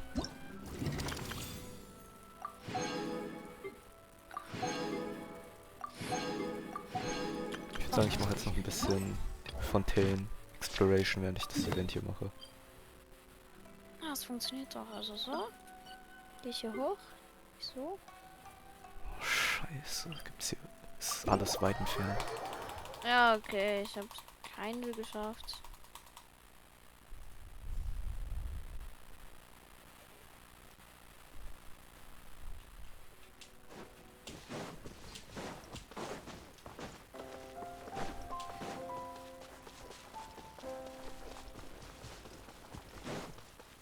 Time to go. Du weißt nicht, wie geil es ist, in Fontaine unter Wasser zu schwimmen.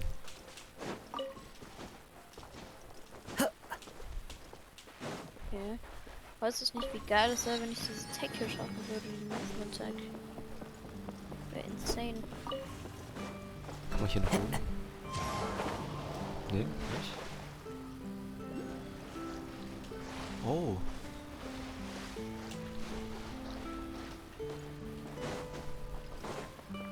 Digga, was laggt bei mir? Das ist heftig.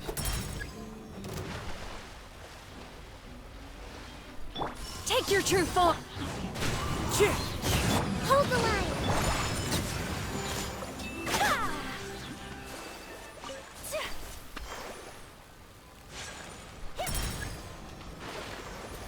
Was ist das? What the fuck? Wind strike. My will involve. My apologies. Yeah.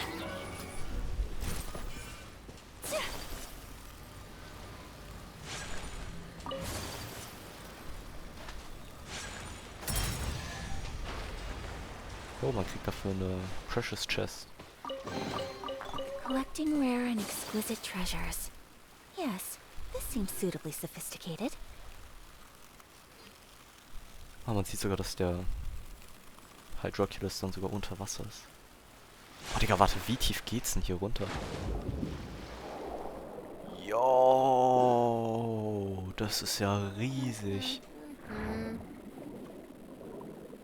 Heftig. Erstmal hier ist ein TP. Oh, es riecht geil unten, Digga. Ich muss bald essen.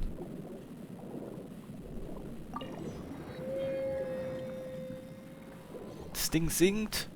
Es sinkt. Ist es ein Hydroculus hier irgendwo? Oder ist der oben? Ne, der ist unten. Ist der hier? Ich glaube, ich weiß wo. Au. Ja.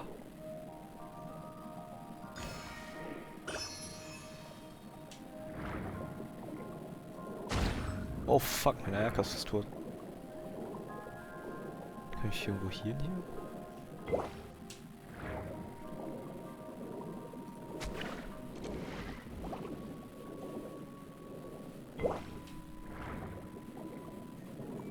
Wenn ich hier durchgehe, sollte ich mich healen können. Da ist sogar... Hier sind sogar... CDs. Geil. Ne, Moment.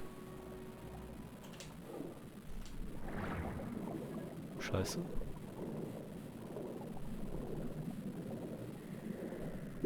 Oh, hier ist sogar ein Viewpoint. Geil.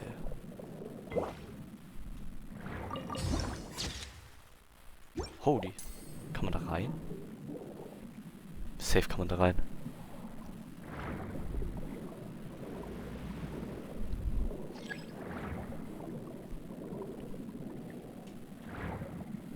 Harvestable was?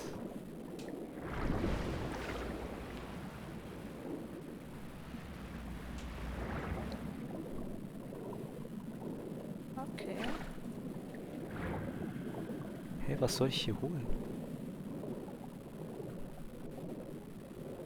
Hier ist erstmal noch ein Hydroculus.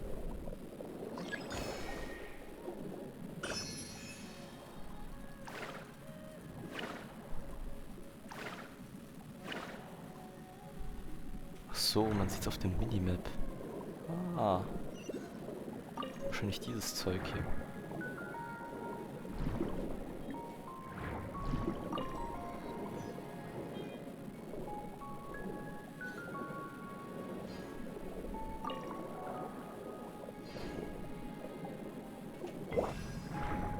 Ja, ja, krass, wieder Full HP. Wie spawnen die Teile wieder nach einer Zeit? Ich hoffe mal. Sonst wär's scheiße.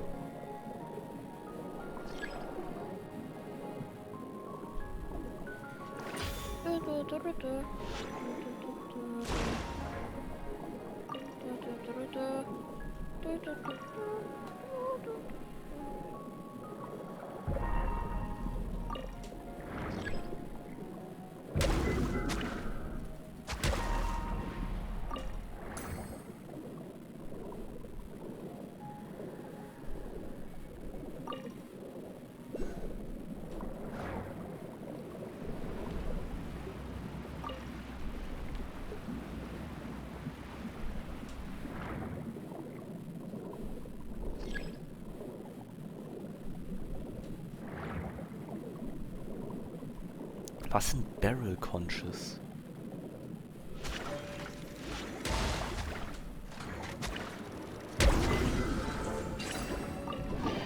Was ist das für Gegner, gegen die man kämpft? What the fuck? Es gedrückt. Was macht Numa? Ne, Oja ist das. Numa ist das Weiße.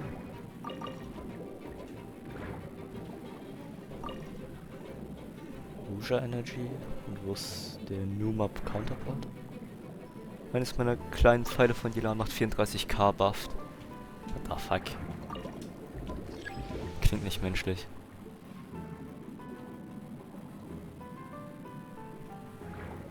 Wo ist denn hier der Numa Counterpart? Ich kann es nicht finden. Ach, das einmal ganz kurz tappen. Nur einmal ganz kurz. Der Delay, das Oh, vielleicht ist es dort.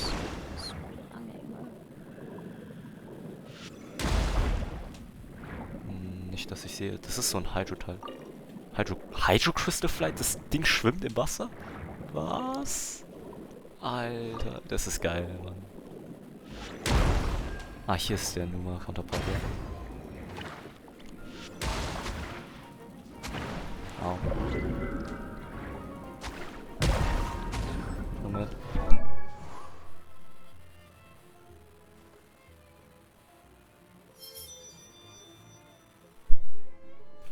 现在不要，现在不知道，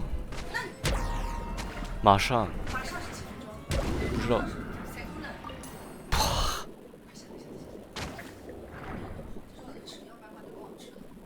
等一下。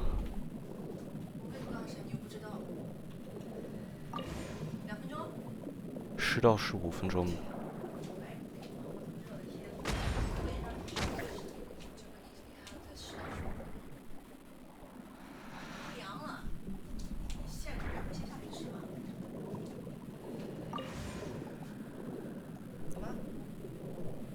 nachher ihr Buche online live.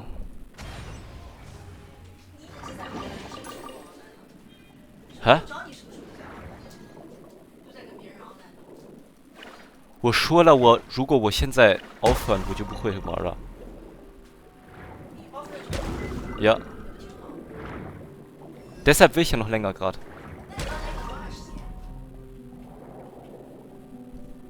Schon 10到15分钟。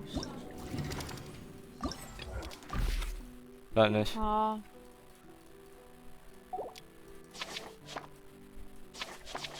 Was ist das? Ich muss jetzt essen gleich. Okay. Weißt du, wie funny es ist, wenn du einfach Chinesisch redest und dann kurz ein deutsches Wort sagst, das auch in Ne, das machen meine Eltern auch. Oder Englisch redest, dann ein deutsches Wort sagst, ist auch so witzig, aber Chinesisch ist irgendwie noch witziger, weil es noch eine andere Sprache ist. Die sich noch viel mehr unterscheidet. Ja.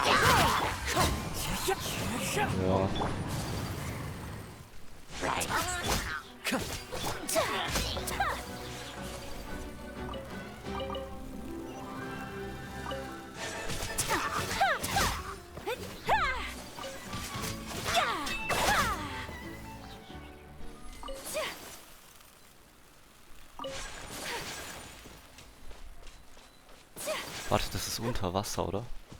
What the fuck? Wo soll ich denn dann hin? Keine Stamina. Ah, jetzt sehe ich, wo ich hin muss. Ich muss hier einfach unten drunter. Oder was ist einfach? Das ist ein Skelett, ne? War das auch so eine Schlange oder so ein Drache?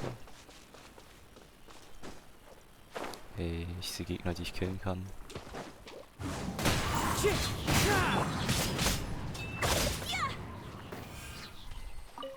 Die droppen alle das gleiche, so Transoceanic Pearls oder so. Ich hab keinen Bock jetzt eine World Quest zu machen. Oh, Moment.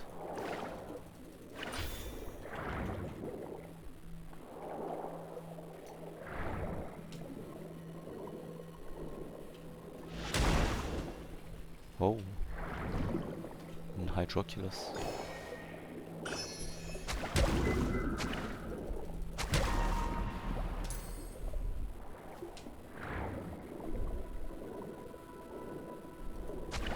Wo ist der hin?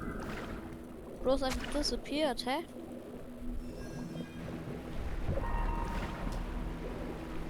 Was ist das für ein Ding?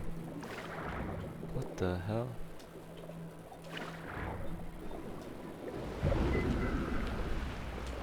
Okay.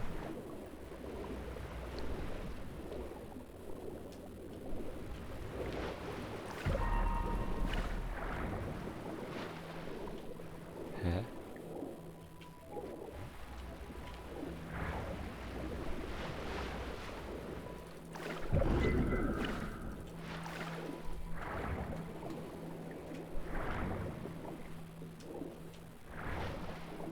Also man kann ja ins Wasser. Nach oben. Oh. Was ist das denn hier? Das sieht aus wie ein Spinnennest. Aber es besteht aus Steinen.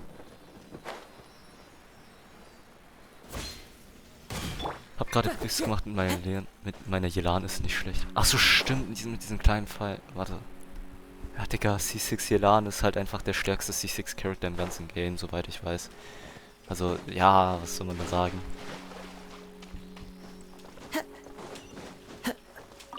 Das heißt Hydro Crystal Flies können sowohl an Land als auch in Wasser sein? Ja, C6 Jelan ist der Nummer 1 Char. Ja gut, dann, ich meine, wundert's mich nicht ganz. Jetzt muss ich wieder zurück, da. Alter, hier ist so viel. Eigentlich würde ich hier so noch gerne so lange weiter erkunden, aber ich muss wirklich gleich auf. Ich kann ja auch schwimmen dann runter, oder? Aber hier könnte ich diven.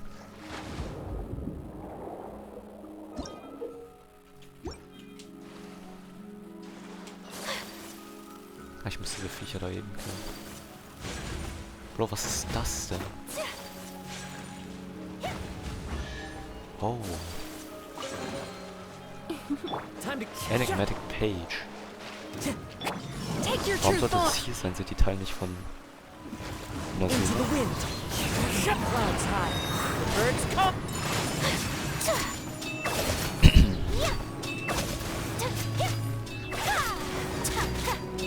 Manifest! Whirling snow! Rift Cores, was sind das denn für Dinge? Ohne Precious Chest. Und jetzt das letzte. Hier, den Boss muss man besiegen. Ich hoffe, das sollte nicht... Also ich denke mal nicht, dass es schwer zu finden sein sollte. Also ja. Vielleicht liegt es ja sogar auf einer offenen Fläche einfach.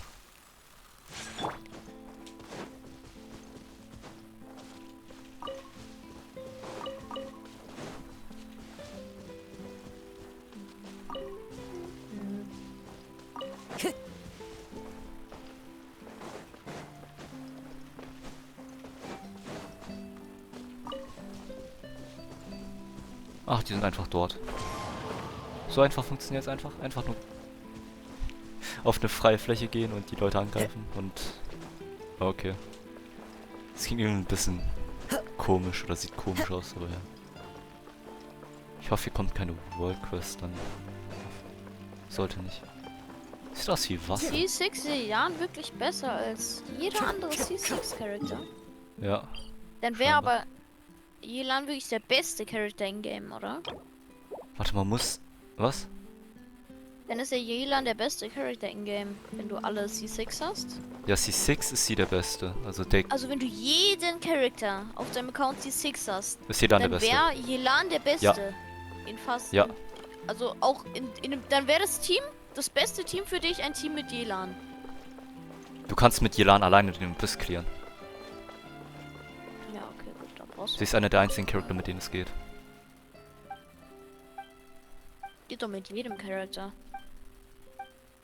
Nein, Muss halt gut nicht allein. sein. Nein, geht nicht. Geht absolut nicht. Du laberst Kacke. Nein. Warum? Hast du es schon mal ausprobiert? Digga, der ist sau schwer. Aber wenn du gut genug bist. Nein. Das hat nichts mehr mit Können oder Artefakten zu tun. Das ist einfach nur noch Insanity. Unleash. Nein. Das lässt sich berechnen, das ist nicht möglich. Das ist 100%, das könntest du nicht mal von Damage-wise, könntest du es nicht mal berechnen. Geschweige denn von Resistenzen mit eingerechnet alles. Was? Du kannst nicht mit Raid alleine den Abyss klären. Vielleicht. Aber mit Yelan geht es immer noch am leichtesten.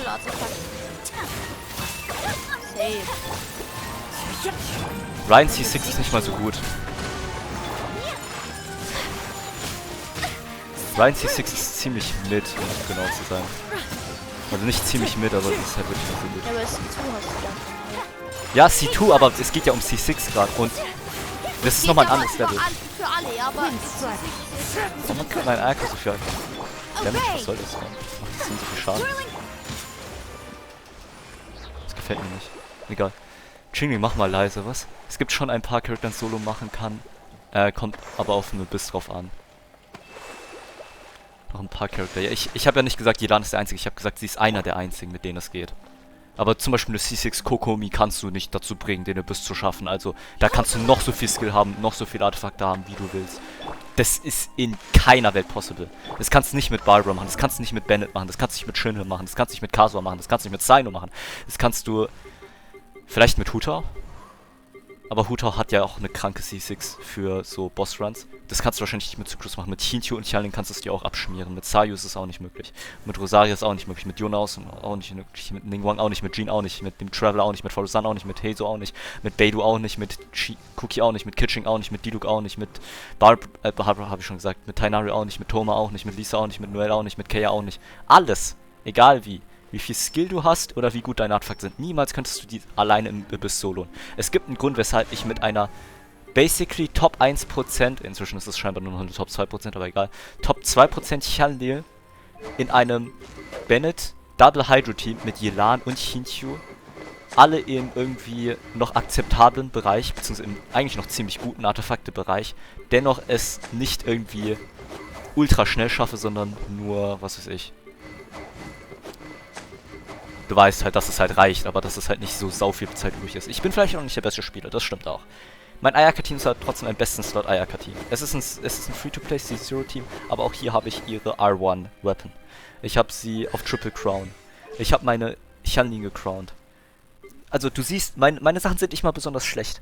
Und ich habe vielleicht nicht das höchste Skill, das stimmt. Aber ich habe auch nicht so unglaublich wenig Skill. Und ich weiß zumindest, wie ich den Kack annähernd spielen soll. Deshalb kann ich einen Abyss 36 stun. Aber wenn du dann sagst, du willst einen 36 stun mit irgendeinem Charakter, mit den besten Artefakten, nein, meine Hyalin ist schon 80% bei den besten Charaktern, wie du sie bilden kannst fast. Oder 90% vom optimalsten. Meine Hyalin ist schon irgendwie annähernd in dem Bereich, wo du sagst, perfekte Artefakte. Es sind nicht perfekte Artefakte, aber sie sind in Richtung der besten Artefakte, die du überhaupt bekommen kannst. Natürlich, du kannst sagen, Roll Value maximal ist wahrscheinlich irgendwie 4000, was du erreichen kannst, aber trotzdem hätte ich dann... Ja. Die anderen sind das. Yelan, Hutao, Wonju sind ziemlich gut für Solo-Abyss und Xiao ist auch okay. Die anderen sind das. Ja. Xiao ist halt, seine C6 ist einfach krass wegen seinen Charge, wegen seinen Skills, die du dann machen kannst nach einem Charge. Wanderer C6 bin ich mir nicht sicher, Hutao weiß man halt auch. Yelan ist einfach insane. Ist halt wie gesagt Platz 1, aber alles andere ist halt so gut wie unmöglich. Da kannst du halt jede C6 haben, selbst Ayakas C6 nicht mal ausreichend, würde ich sagen. Ich meine, ihre C6 ist jetzt auch nicht so busted oder sowas. Sie ist auf jeden Fall nicht unbedingt besonders scheiße, aber es ist nicht mal annähernd auf dem gleichen Level. Und Raiden ist, also ich weiß nicht vor Spiel Lili, vielleicht hast du mehr Ahnung davon, aber ich würde sagen, auch mit Raiden ist es fast unmöglich. falls es überhaupt möglich ist. Warum ist denn Jelan so broken? Weil sie einfach insane Constellations hast. Du kannst dir anschauen, was sie für ein Set hat. Okay, erster Skill, du kriegst einfach einen zweiten Skill dazu. Gut, okay. Erste Constellation geht noch. Oh. Ist halt auf jeden Fall sehr hilfreich. Zweite Constellation. When exquisite throw conducts a coordinated attack, it will fire an additional water arrow that will deal 14% of Yelan's max HP as hydro damage. This effect can trigger once every 1.8 seconds. Wie viel macht der Coordinate Attack auf einem Level 9? Auf Level 9 macht es selbst gerade mal 8,28 mal 3. Okay, gut. Das heißt, es ist nochmal plus in etwa von ihrem Burst Damage plus 50% fast. Das ist insane. Alle von Yelans Cons sind insane, außer C5. Ja, C5 ist halt das Einzige, was ihren Skill um 3 Level erhöht, was halt nicht so stark ist. Aber C3 erhöht ihren Burst um 3 auch noch sehr stark. Jeder Charakter. Natürlich, aber es ist trotzdem stark, weil das halt einfach so ein hohes Scaling hat von Yelan. Ich meine das mit dem Skill. Ihre C5 ist ja nicht so gut, habt ihr gesagt. Natürlich, aber bei manchen Charakteren ist die C5 trotzdem gut, wenn es den Skill erhöht, weil dann zum Beispiel C5 irgendwie 50% vom ganzen DPS ausmacht des Charakters. Es kommt auf den Charakter drauf an. In dem Fall zum Beispiel bei der Burst von Yelan einen sehr großen. Oder ich weiß nicht, ob das C5 ist bei ihr oder halt da. Oh nee, ihre Constellations sind nicht so wichtig, bis auf ihre C6, C1, C2 und C4. Also, nee, warte, was meine ich? Ihre C6 von Fishes finde ich gut. Ihre... Ja, nee, ich glaube bei Fische war... heute Lass kurz nachschauen. C6 weiß ich ist auf jeden Fall sehr gut, weil ich sie halt selbst C6 habe auf einem anderen Account. Kommt auf den Charakter drauf an, wie gut C3 und C5 sind. Zum Beispiel Kasus sind Dogshit, weil er keinen Talent-Damage macht, eben. Aber wenn du halt einen hohen Talent-Damage machst, dann ist es ein Unterschied. Weil ist C3 immer Burst oder Skill zuerst? Es kommt drauf an, es ist auch abhängig. Manchmal ist es Burst, manchmal ist es Skill. Bei Fische ist es vielleicht nicht besonders schlecht, die C3 und die C5, aber trotzdem geht irgendwie die Hälfte ihres Gesamtschadens. Der Burst wäre ja schon schlecht, den hochzumachen, aber ich finde auf jeden Fall den Skill hochzumachen ist wichtig. Von Fische? Ja. Wusstest du aber, weißt du, was der meiste Schaden ist von Fische mit Abstand? Der Skill? Ascension 4 Damage. Nicht Skill, nicht Burst, Ascension 4 Damage. Das ist das Stärkste an ihr. Das heißt, wenn du sagst, ja, deshalb ihre Ascension 4 macht, dass du bei jeder Electro Reaction nochmal einen weiteren Electro-Hit machst und der hat keinen 1 CD und weil das halt weil du dann halt eine Transformative, ich kann nicht mehr reden, weil du dann eine Bio-Transformative Reaction machst mit Aggravate in einem Aggravate-Team, ist das sau stark, weil du insane viel Application, und dann insane oft diese Reaktion triggern kannst. So, wenn du durchgehend Swirl triggern könntest mit Kasor, was du nicht kannst. Aber stell dir vor, du machst zweimal die Sekunde die ganze Zeit einen Swirl. Das wäre absolut broken. Und das ist halt bei Fische so. Also das ist so eine Referenz, die ich jetzt gerade so sagen würde. Außerhalb von Dendro ist A4 nicht allzu gut. Ja, aber du spielst sie halt außerhalb von Dendro nicht so besonders viel. Du kannst sie in Dings spielen, wie ist nochmal in Hyperbloom, du kannst sie spielen in in Electrocharge, aber du spielst sie doch auch nicht außerhalb von den Sachen besonders. Natürlich, du kannst den Electrocharge spielen, aber dann, keine Ahnung. Auch dann würdest du auch auf diesen Electrocharge Damage gehen. Aber ist ja auch egal. Das ist ja auch eine Transformative Reaction, soweit ich weiß, oder sowas in der Art. So wie Swirl halt eben. Gut, was war das hier? Genau, Yelan C3 macht halt ihren Burst nochmal stärker, was halt schon ohnehin busted ist. Dann sagst du C4 increases all party members max HP. By 10% for 20 seconds for every opponent marked by lifeline when their lifetime explodes. A maximum increase of 40% max HP can contained in this matter. Das heißt, sie kann nochmal sich selbst um 40% HP healen. Ich meine, erhöhen, Max HP. Das heißt, noch mehr Schaden von ihrem Burst, von ihrer Barb. Wie auch immer die Teile heißen, nochmal Hydro Barb oder sowas. Und dann hast du noch die C6, die halt absolut insane ist. After using Death Clarion dice, Yelan will enter the Mastermind state. In this state, all of Yelan's normal attacks will be special breakthrough barbs. These breakthrough barbs will have similar abilities to normal ones, and the damage dealt will be considered charge attack damage, dealing 156% of a normal breakthrough barbs damage. The Mastermind state lasts 20 seconds and will be cleared after Yelan fires 5 arrows. Das heißt, du könntest bis zu 5 Mal nochmal eine Breakthrough Barb machen. Und übrigens auf Level 8, nicht mal auf Level 10, sondern auf Level 8, macht eine Breakthrough Barb fast 19% ihrer Max HP. Das heißt, auf 10 macht es bestimmt 20% in etwa. Oder? Ja, mehr als 20%. Und da hast du nochmal 1,6 mal die 20%. Das sind dann in etwa 32%. Und das kannst du 5 Mal machen. Das heißt, du kannst nochmal ein Scaling von 152 mehr, ja, sagen wir mal 160% von Yilans Max HP haben. Das heißt, alleine vom Scaling her 156 ist das absolut insane. Oha, ich sehe jetzt erst, du streamst jetzt schon 7,5 Stunden. Ja, aber ich muss jetzt wirklich aufhören gleich. Also heute war ein heftiger Stream, muss man sagen. Aber gut. Angenommen, meine Yelan hat jetzt 27.000 HP. Das heißt, ihr Base-Scaling alleine davon, ohne Crit Rate, ohne Crit Damage, ohne Hydro Damage Bonus reinberechnet, hast du einen Damage von, sagen wir mal 1,5 in etwa. Plus 13.000 macht das dann. Von in etwa 40.000. Und angenommen, jetzt machen wir nochmal Crit drauf. 200% Crit. 120.000. Und jetzt machen wir nochmal Hydro Damage Bonus drauf. Ich weiß nicht, wie viel Hydro Damage Bonus sie per se hat, aber ja, okay, sagen wir mal 1,5 nochmal als Faktor. Bei 120, dann sind wir bei 180.000. Und zwar einfach nur mal extra so on top obendrauf. Nachdem sie ihren Burst gezündet hat. Oder? Ja. Einfach mal so obendrauf halt. 150k Damage. Oder? War's das? Nee, warte. 180k. Und dann halt ihr Burst macht nochmal insane viel. Hat ein ultra hohes Scaling. Das ist bodenlos. Und du könntest sie dann noch auf Normal Attack Damage bauen, wenn du willst. Aber das wird man wahrscheinlich nicht machen. Und ich habe ja zum Beispiel auch noch mehr als 200 Crit Damage. Angenommen, du kannst noch mehr Crit Damage haben. Ich habe ja nicht mal besonders die besten Artefakte.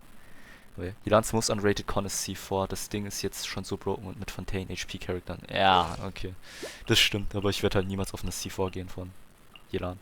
Aber 40% halt ihrer Max HP stimmt, dann kriegt sie ja noch mehr HP oben drauf. Das heißt, 40% macht nochmal plus. In etwa, für meine Yelan wäre das war ungefähr 7, 8k, würde ich sagen. 35.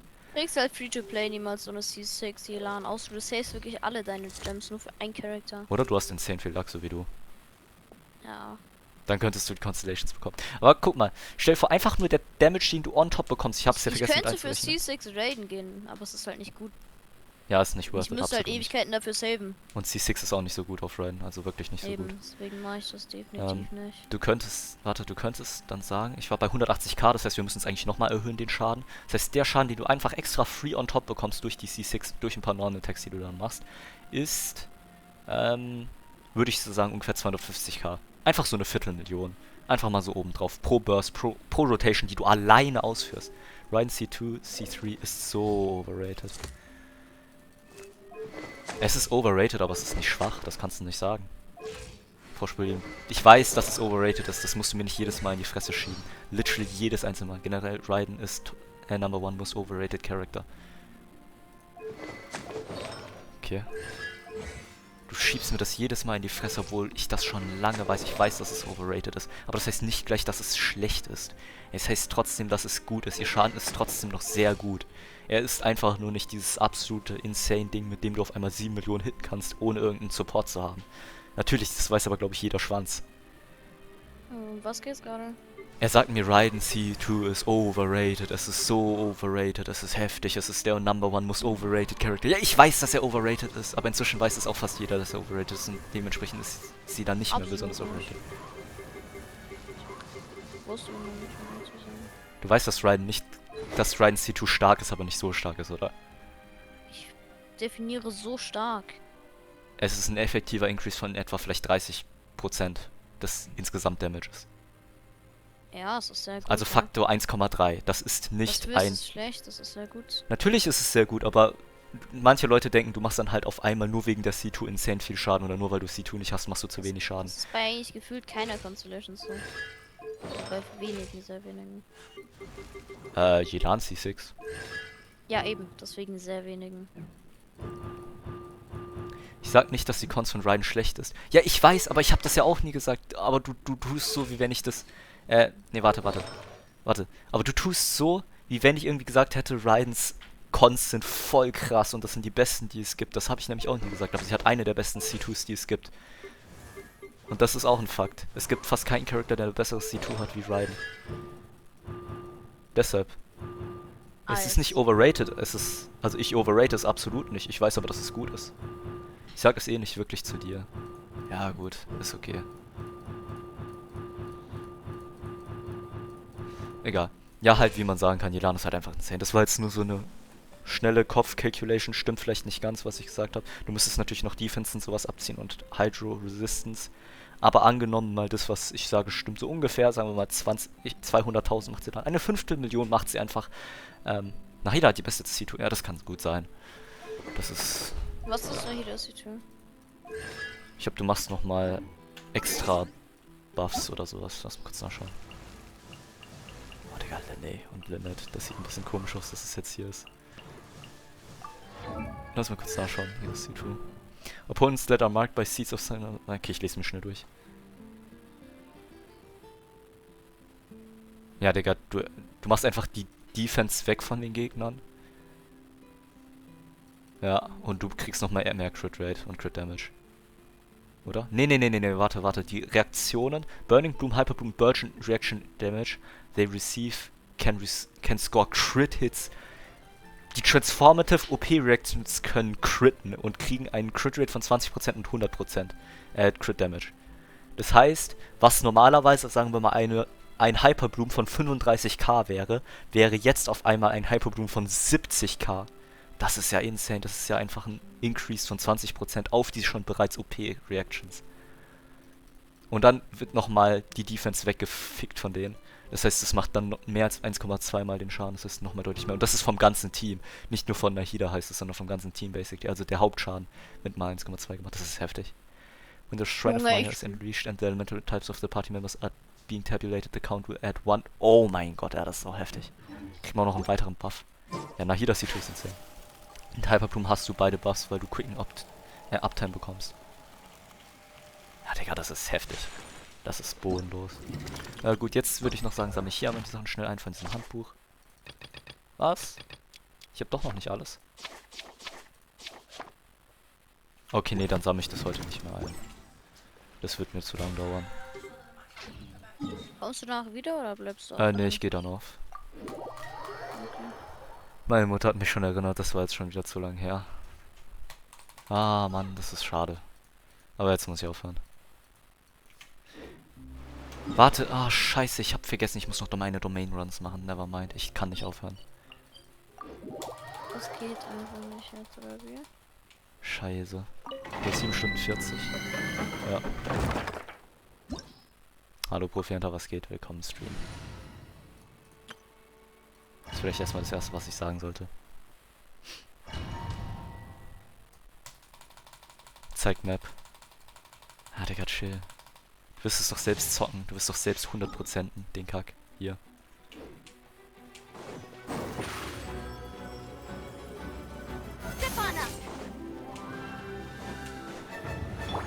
Ich würde dann aber sagen, weil ich jetzt nicht so viel Zeit habe, mache ich die Artefakt-Domain nur 3-mal.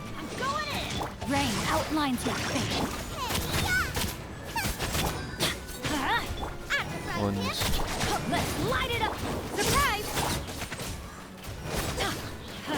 dann mache ich vielleicht morgen meine Artefakt weiter. Also das mache ich dann morgen. Ich finde es aber heftig, wie tanky diese Viecher tatsächlich sind. Oh fuck. Hä? Oh, danke.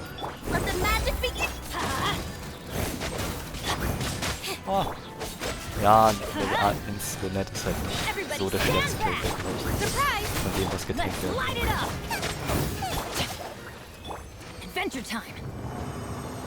Ich spend jetzt 3 Condensed Resin, bis ich umcraften kann.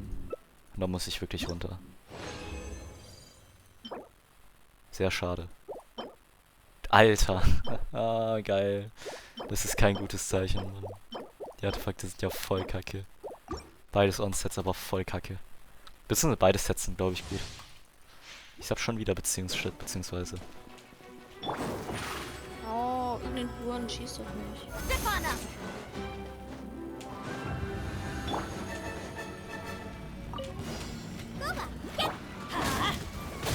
Rain outlines your face.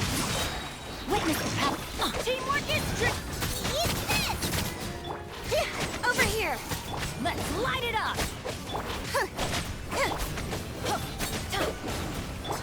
Ich find's aber heftig, dass ich tatsächlich für Domain 2 Rotations brauche. Die Dinge halt einfach wirklich so viel Spiel haben. Also für eine Artefakt-Domain ist das ziemlich heftig.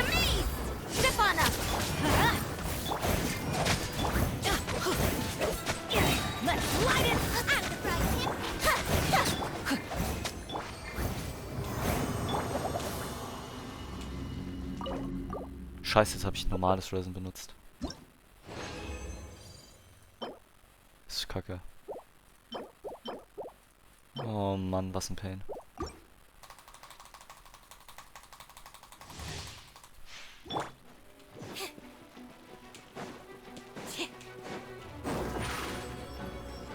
Nochmal zur Profi-Hunter, der gefragt hat, weshalb ich 7 Stunden 40 am Stream bin. Ich habe doch schon gesagt, dass ich heute insane viel streamen werde, wenn Fontaine rauskommt.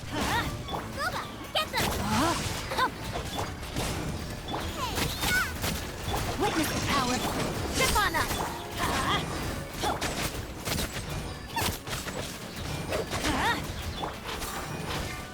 Everybody stand back. Let's light it up. Nice and spicy. No, my. Ah, was? Was ein Kack. Cue the smoke. Holy shit. Oh, teamwork is dreamwork. Feuerpfeile. Let's light it up.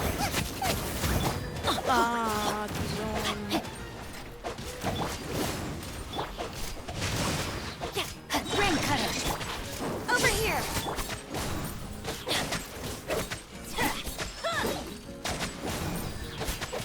Everybody stand. Nice and spicy. Adventure time.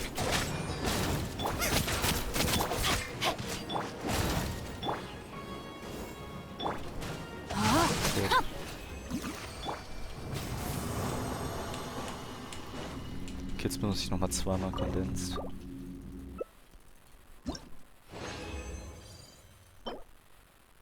I mean, maybe.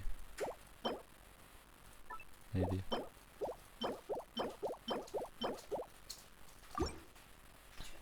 Mhm. Gute Waffe? Heute? Was? Hast du was gefragt, Jonathan? Nee, ich schau gerade, wie ich das Mensch jetzt kann. Okay. Let's light it up! No, my sword! Rain outlines your fate. I'm going in! Eat this!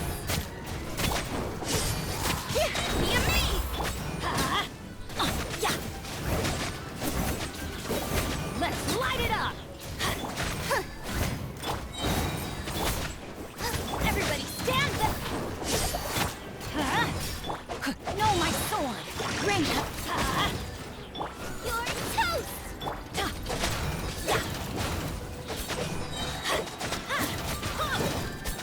Let's light it up! Teamwork is dreamwork! Adventure time! Ich glaube, das ist jetzt mein letztes Condensed für heute. Dann craft ich um und dann muss ich wirklich los. Fuck. Ich krieg Kack-Artefakte, Mann. Alter, was ist das? Was ist das? Ich hasse es.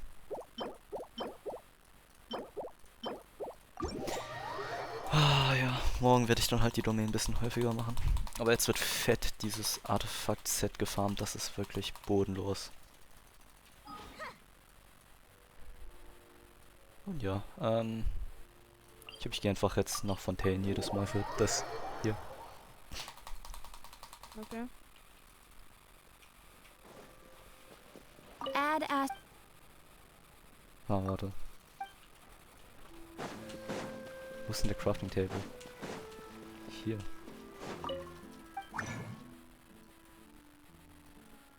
Oh Mann. Let's go, Fontaine ist so geil, Alter. Jetzt hab ich mein Resin ausgegeben. Der Feind hat dich entdeckt? Der Feind, ja. Ach stimmt, ich kann noch die Artefakt-Sets hier öffnen. Oder Artefakt-Boxen. Dendro Damage Bonus, okay.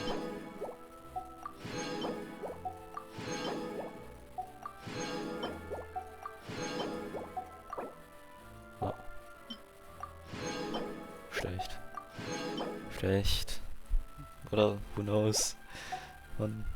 Stimmt, das ist noch die alte Strongbox wegen. Wie ist nochmal? Weil das ja, weil in Asia Server das noch anders war. Also noch die vorige Version. Noch 3 Punkte. Sonst irgendwas Wichtiges noch? Nee. Okay, gut, dann würde ich sagen, reicht's für heute. Wirklich 7 Stunden 47. Das ist lang, Mann. Das ist bodenlos. Aber ja gut, falls noch jemand da ist, gut, dass es dabei wird. Ansonsten höre ich jetzt auch auf. Ansonsten, ja, auch Gehst Jonathan. du auch so auf, ja, oder? Ja, ich gehe off. Ich habe zu lange gezockt heute. Auf. Okay, dann ciao. Ja, jo, dann. Ciao, ciao. Bis morgen wahrscheinlich. Bis morgen.